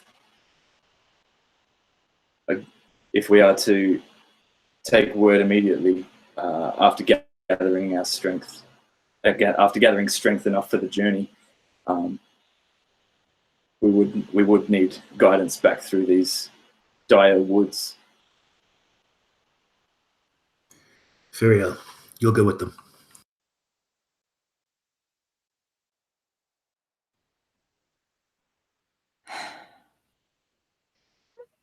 As you say. She says, but you can see she looks displeased. He looks like he cannot spare you, but he thinks you're the best chance of them actually making it out of Mirkwood. He's like obviously unhappy about it, but this is the biggest duty. He'll put a hand on your shoulder. We'll see each other again in a month, so though you don't think he believes that. Then we will return with the king, the great hosts that the United Kingdoms can offer. Power of men has always been in their unity, their ability to come together against the shadow when times seem darkest. and light reaches nowhere. It is us that will bring that light, and we will return with it as soon as we are able. We are bound for our mission. Cannot refuse it. And so we shall try to take back what they have taken from us. You will be 6. That is nearly half of what began. We do not stop until there are none.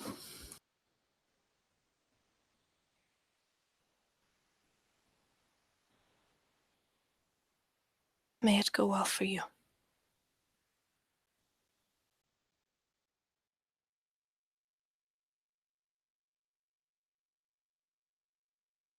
He nods. The wound has been mostly like set. There's been he's like Belleron has like chewed up a couple of herbs and things like that. You would probably think it's pretty primitive Arahale. Certainly not like the surgeons you'd be used to in Minas Tirith. But it seems to be effective. Like the pain is numbed somewhat, and he has like stitched the worst of the wound closed while this has been happening. And he goes to stand by Amathon, and Amathon gives a sort of curt nod. Go swiftly. The realm of men relies upon your swiftness. Thank you for your aid in the battle and for everything afterwards. When we see each other again, I hope it is under better circumstances. Yeah, he nods at that, inclines his head, and then does a and they begin to melt away into the Mirkwood. So he looks over his shoulder once before he leaves at Ivoriel, and then leaves.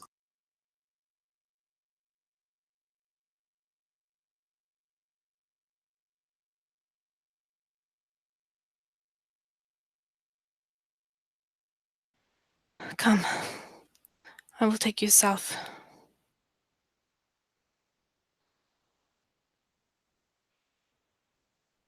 I would say a Hell, final farewell to.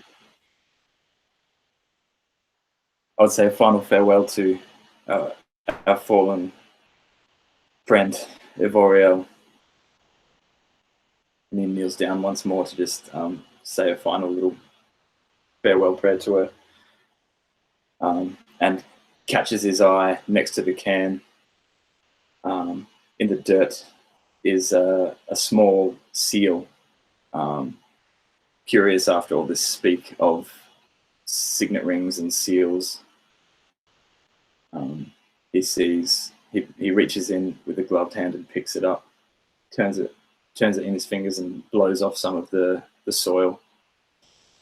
Sees that it's a small metal seal, slightly stained by many uses with wax, and he turns it to see its face that would be pressed into melted wax to seal the document, and sees that it bears a crest containing a tree, a horse, and a leaf.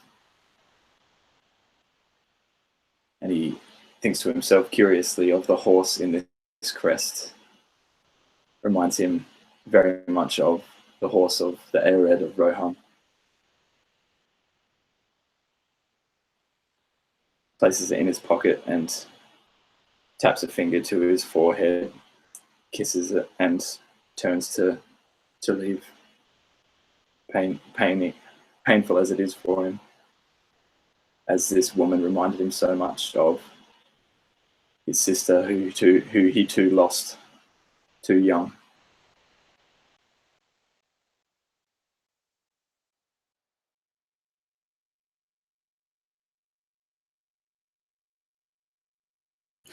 So Ivoriel, you begin to lead them through the Mirkwood, and you've spent over a month here at this stage. And though the paths often shift, and the fog and mist is thick, and the undergrowth almost impossible to navigate, you're better at it than most, and you're able to lead them through. basically to the closest place that leaves the Mirkwood. You know that once you're out of the Mirkwood, the rate of danger drops dramatically, and so you take them on the most direct route possible. More than once, you have to stop or hide as like great children of Ungoliant skitter in the branches above. Though of orcs, you see little as you move away from the Hill of Dark Sorcery. It'll take you about 2 days of travel to get to the edge of Mirkwood and out again. And as you like leave the edge of the forest and out into the world again, you feel like you can breathe. Like you can feel wind and the air is clear and cool. And it's literally a moment of stepping over the boundary of Mirkwood, which for a forest literally begins with trees all in a perfect line. It's unnatural. Yeah, stepping out of Mirkwood for Arahel is like he had been wearing weighted clothing across his entire body that's now immediately like shed. Like there's this huge relief. He would even like gasp in a breath of air as if he had been holding it for days inside that dark place. And would feel the first sense of relief that he's had since they entered.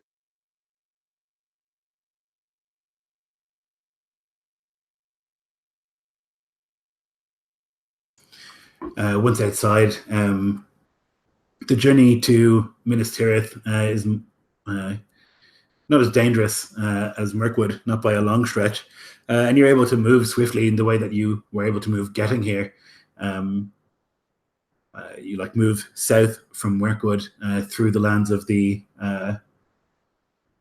woodsmen, down through the lands of the Bjornings. And then further south into the brown lands, you're able to find passage on a boat without too much issue that'll take you down the Anduin until the Falls of Raros, at which stage you can ride the rest of the way to Minas Tirith. It'll take you about a week. But I imagine that every moment spent outside of Mirkwood is one that you enjoy deeply. And when you like meet people out here, there is none of the concern, none of the grave sort of grimness that has followed you since you discovered what you've discovered in Mirkwood. People are still friendly, and you would think even now, knowing what you know, sort of lackadaisical, like they're just content and not worried. It's a feeling of deja vu for Theomar the further like southwest that they meander, because it feels like coming northwest out of the Vigil and into like the softer lands near the White City, where like walls are replaced with hedges, I imagine, and guards are replaced by a couple of groups walking in academic discussion or things of that nature. Yeah, in these peaceful land, it's really the case. And even as you like skirt your way through Rohan and down into actual Gondor, what was once Gondor is now the Reunited Kingdom, as you say, there are people lounging on the banks of the river, people having picnics as you like pass, totally unaware, blissfully ignorant of what lurks. Theomar, I think you would hear Ivoriel remark upon it more to herself than to anyone in particular, that they are so removed from the darkness and the shadow that grows. How can they not feel it?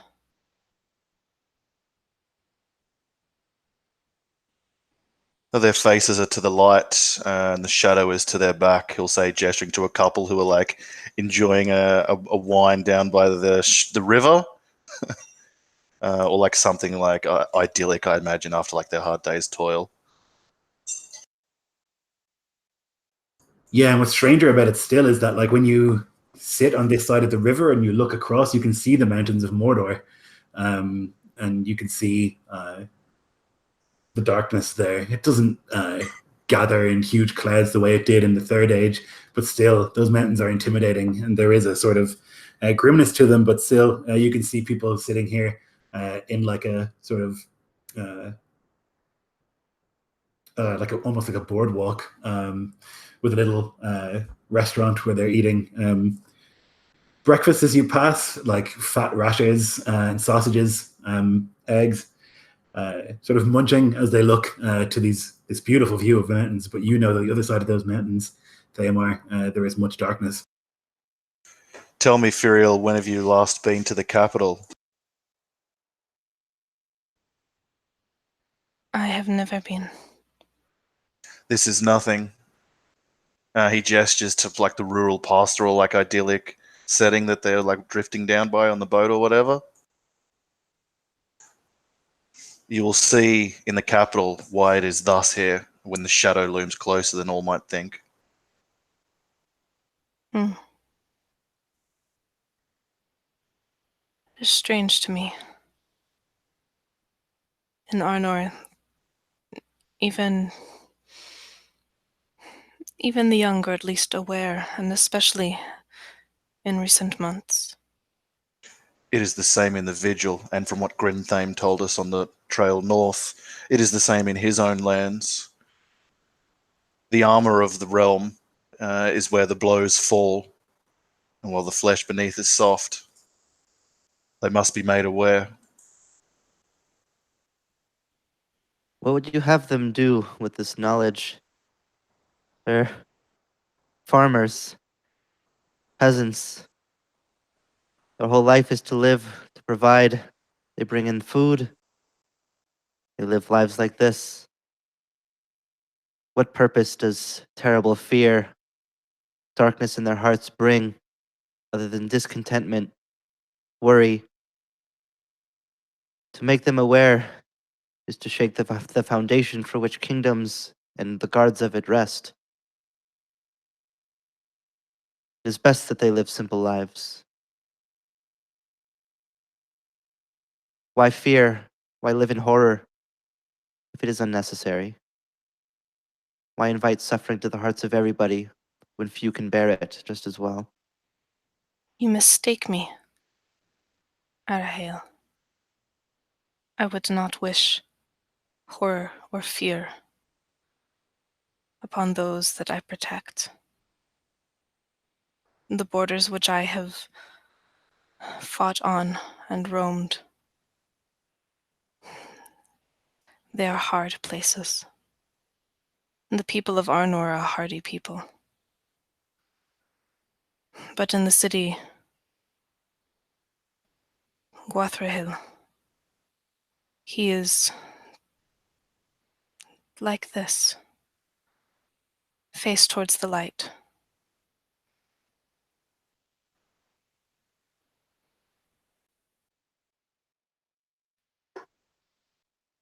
Well, these people here in this place may be blinded by the light, do not see the darkness that lurks. It is not so the case with all. The king, the men of the vigil, those who have power have knowledge of what lurks, seek to fight against it so that these people don't have to bear it.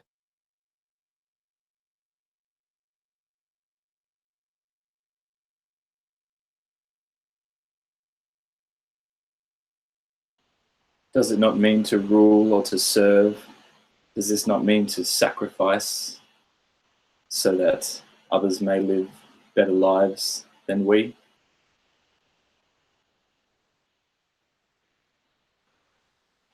That is the warrior's way, yes.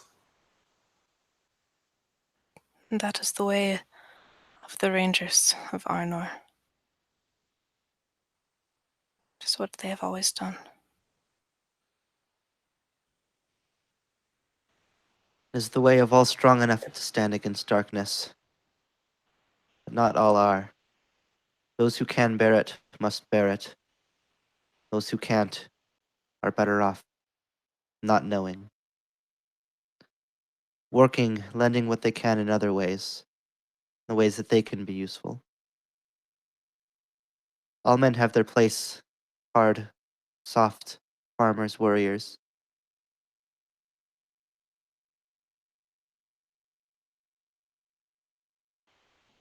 Craftsmen, strategists. Grimthane says as he pulls a small wooden box from one of his packs and opens it up to reveal a finely hand-carved chess set of wood and bone,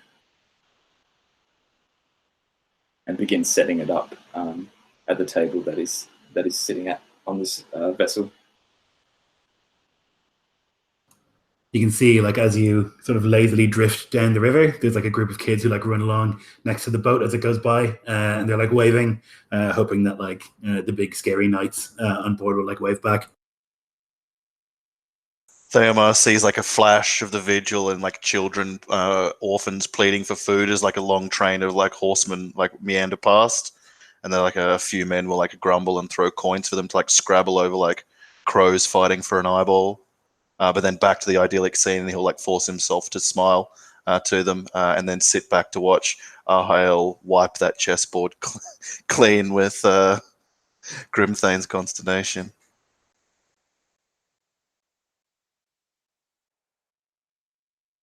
And we'll probably like make a friendly wager to Firiel, take advantage of her and put money on Arhael and encourage her to bet.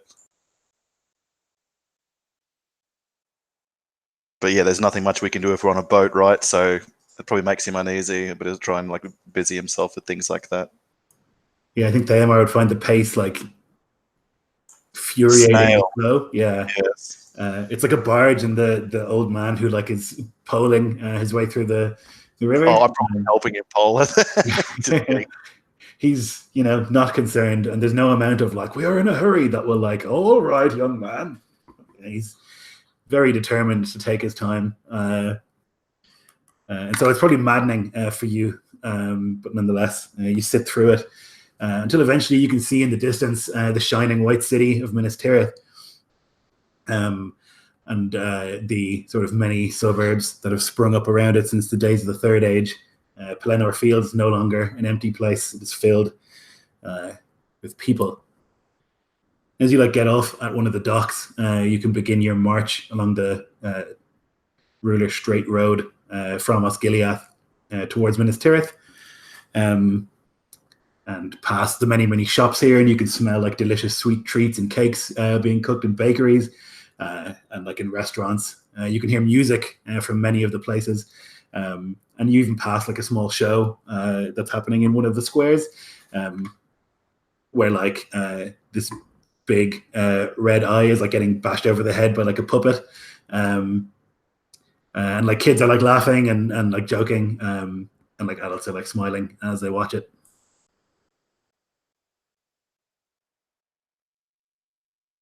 And you approach the actual fortress of Minas Tirith, and with Arhael at your side, you're let in without any issue, and you begin the insane climb up Minas Tirith itself, which will take you a long time.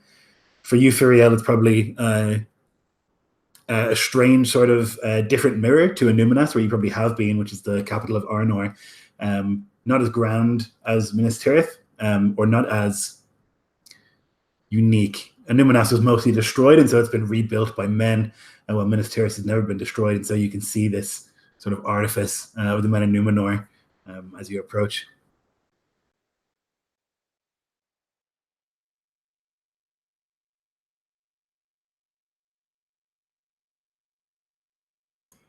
Yeah, the return home would be a strange feeling for Arhael.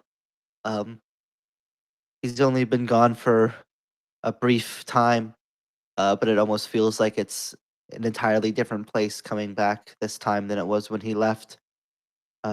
So much has happened in so little time, and his perspective shifted so greatly as to his own sense of purpose in this place, and the dangers that lurk outside of it now. More real, having seen it with his own eyes, rather than just the stories they hear, the reports from the guards, from the vigil men. And as he looks around, he wants to believe what he told the others earlier about how even these people in their cozy walls have their place. He can't help but wonder if he's the one that was wrong.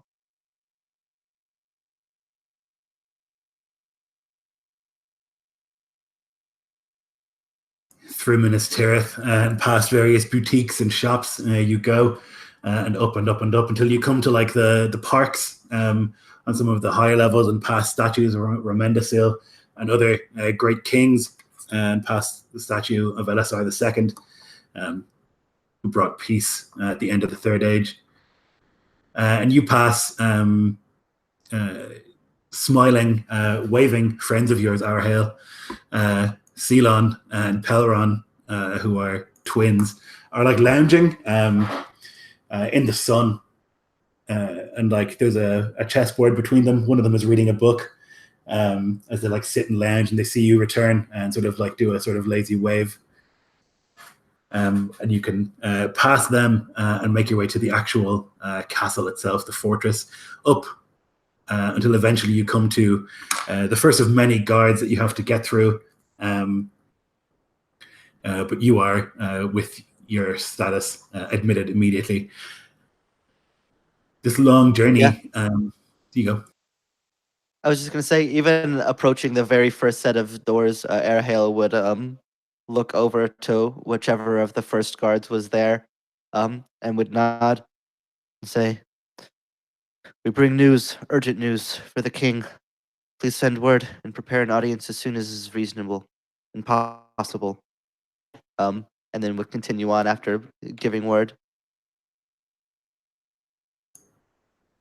Yeah, you're brought into the castle itself, and then up into like a waiting room until like sometime later. Not a long time for the king, not a long time, but maybe 20 or so minutes before the doors open and you're brought into the throne room where you can pass all of these statues. And now a much closer to being complete bust of this king is seen from since the last time that you had been here. And you can see that he is holding a harp, the king, and he's like plucking at it sort of, beautifully, but not perfectly. And there's like an old human man next to him who has this like thin stick, and he cracks him on the knuckles when he makes a mistake. And the king gives him this look, like sort of mischievous, as the old man says, "That is not correct, Your Majesty." And he tries it again, and he looks up in your direction.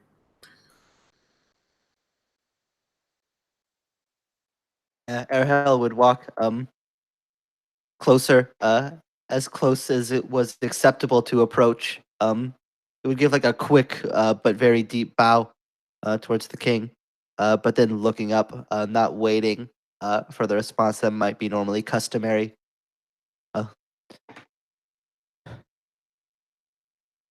King, we bring urgent news. Returned from our task that you've set us to. It's worse than we thought. He continues playing this beautiful melody on the harp as you speak.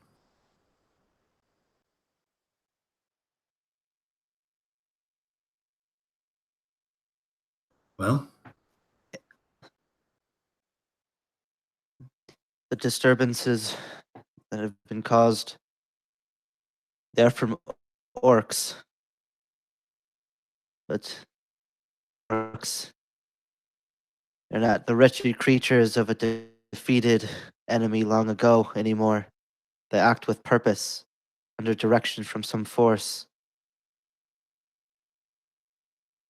Even in our short time in Mirkwood, we became witness to terrible things. Dark sorcery, whispers of a leader that rallies them, who no orcs will speak of, as if he he's holds up a invisible. hand, realizing now that the woman with you is not Ivoriel. Where is Ivoriel?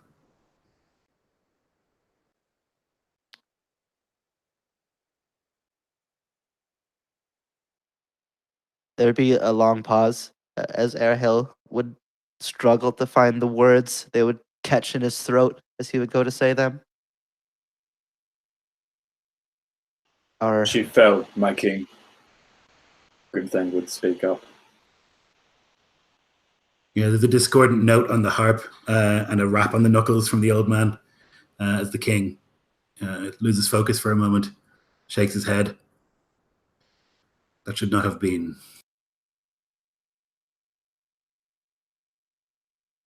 ambushed by orcs. In Uruk, particularly threatening. Wargs in the forest. This ranger, and he would point over to Firiel, and her band are the reason any of us still stand. They found us in the last moments.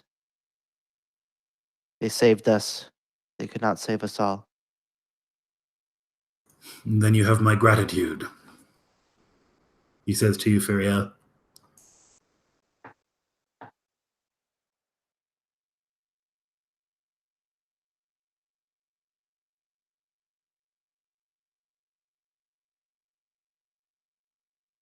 He shrugs. I am accustomed to stunned silences. And he will look to you again, Arahal. The force you speak of, this thing that guides them, what do you know of it?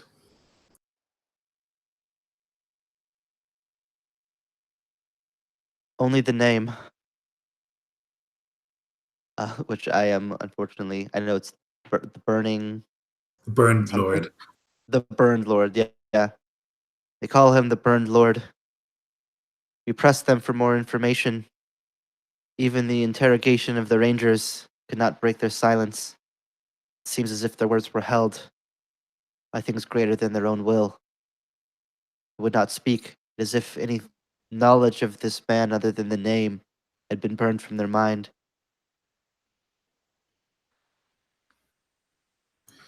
He frowns like he doesn't really understand.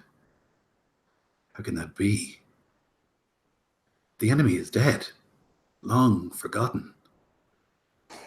There are some 200 orcs, by our estimation, which seek entrance to Dol Guldur.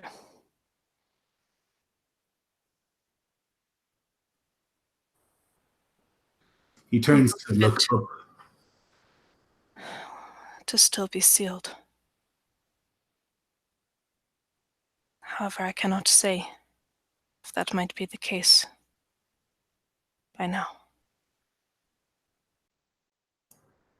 The Hill of Dark Sorcery was sealed by Mithrandir a long time ago and cannot be broken by orc mischief.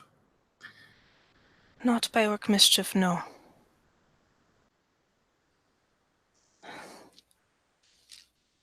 When we came upon these, she'll gesture at the other three, we were in our own task. An orc known as Urgaz had come to Amansul and had stolen something there.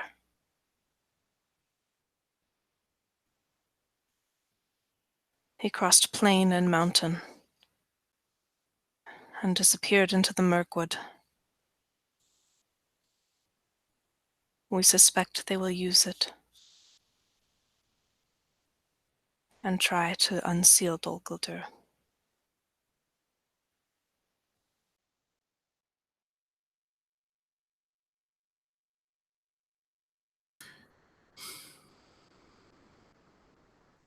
$200. But there are many thousands in the lands of the Vigilman. And he's like thinking about it. And surely by Arnor, and why send so few? Why so few? And why Dol Guldur?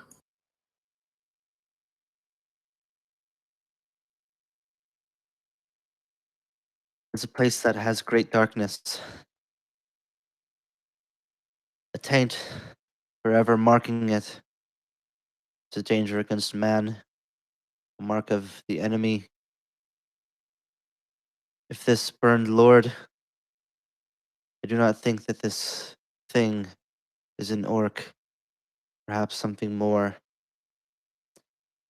It seeks the evil that lays there, whatever latent power it may have. He would just kind of shake his head, like he doesn't even know like what that could mean or like what could be gained from such a thing. I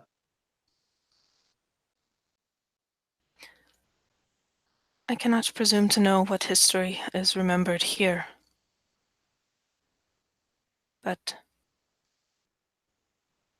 we remember that in Dol Guldur was the first home of one known as the Necromancer, the one who became the enemy.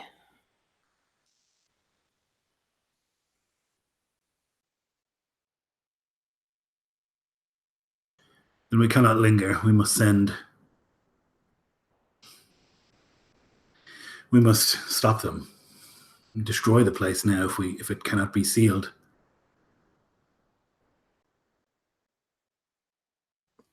Those rangers that were with me, they will die in their attempt to keep Dol Guldur from unsealing.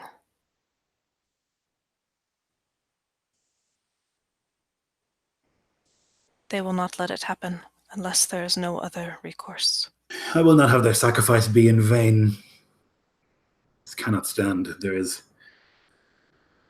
I sent you there to discover what needed to be discovered, and you have done so. This is enough to go on. I'll muster troops, and you will lead them back there. In the meantime, Arhel, the libraries, find what you can about a burned lord.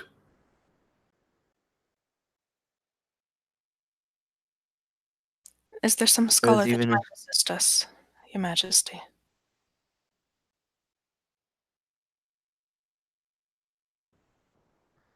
The scholar that I would have called on has fallen. There are others. Let's go to the university. If there's even a single tome that contains mention of it, I assure you my eyes will find it before we go.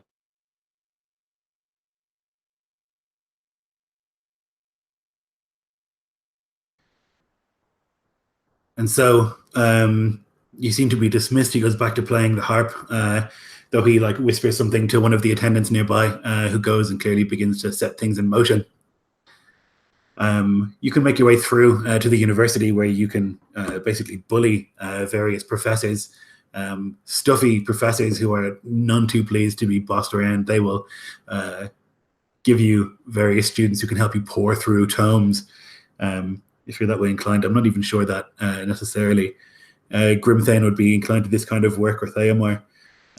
Certainly can make sure that none of those book wardens give any guff to Arhael and are as compliant and swift as possible.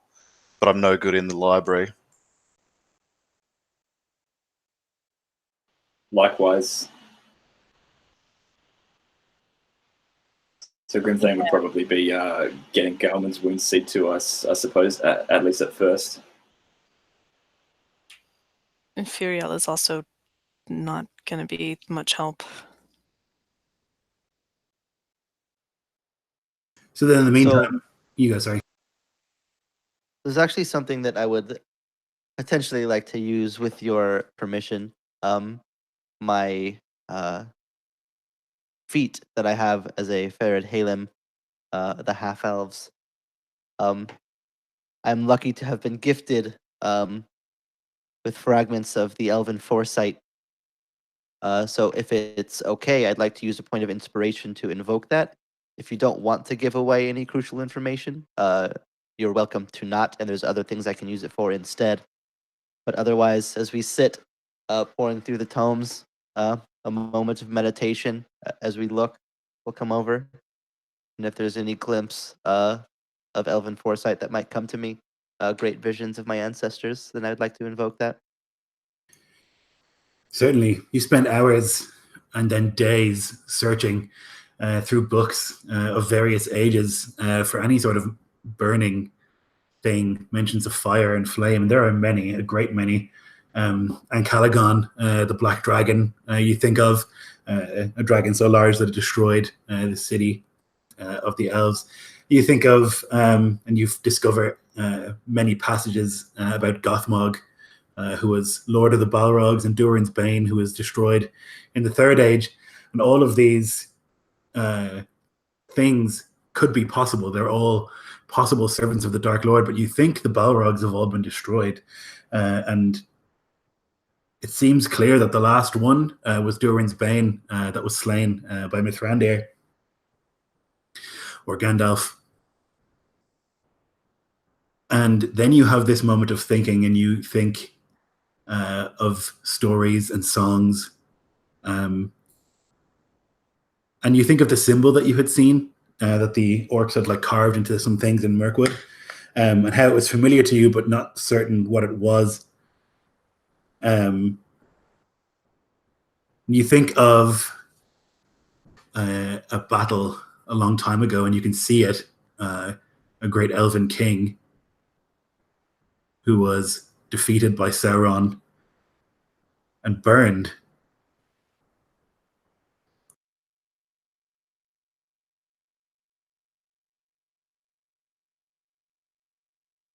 Yeah, I imagine there's even this like vision that'll go into his head. You can't tell if it's something that he's conjured as a result of his memory, or perhaps something further. This image of this elven man, the beauty of the elves, uh, melted away and scarred with fire, marring the perfect grace with an ugly horror and pain that no one of their kind should ever be subject to. The hate of the shadow twisting this elven man even further. Uh, and he would like shake his head, that vision vanishing from his mind as quickly as it came. And he'll look to the other scholars. And as much as he would know about when that battle was, or if there was any name associated with this elf or with this battle, he'd immediately bring that up and tell the others. Yeah, you can piece it together. Can you make me a history with advantage, or I think it's lore in this? Yes, sir. That is one of my good ones. Perfect. Yeah, 25. So there's a song that you think of, it like enters your head somewhat unexpectedly, as you think of a battle that happened a long time ago. Dagorlad, where an alliance faced Sauron, and there were kings there. There were two kings there, Elendil and Gilgalad. And Gilgalad was killed at that battle.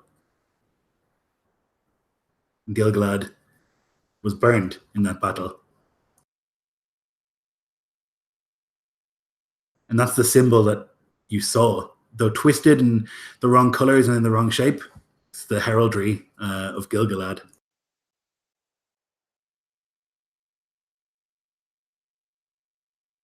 Rahil's face at that memory would like twist in confusion, almost as pained as when he heard news of Ivoriel's death, of the orcs and all the suffering they caused.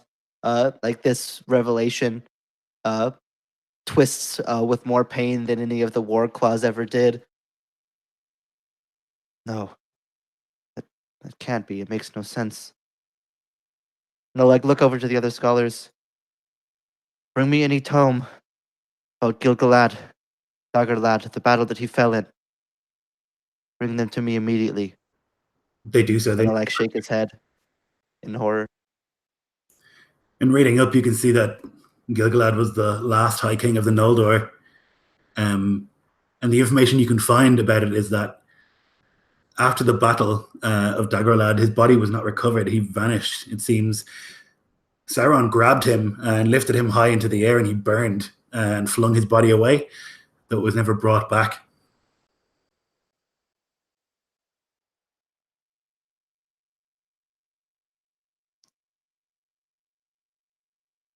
Yeah, and the more that pieces together, the more despair that will creep into Arahil's heart, reading, uh, and the fear that crosses into him will strike greater than anything in Mirkwood did.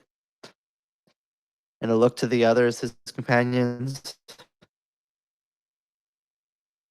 think I know who the burned lord is. We need to return to the king immediately.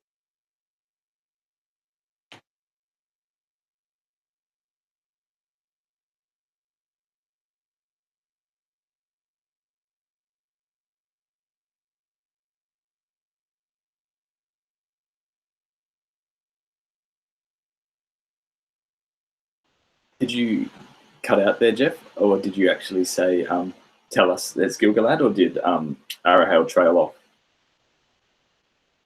No, he just would have said that he thinks that he knows who it is and that we need to go speak with the king. Okay. At first possibility.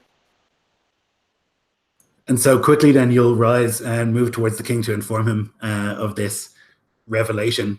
And we'll see what the king says next time. Thanks, guys. That was fun. Thank you, sir. All right. Thanks for Great watching. fun. Catch you next time.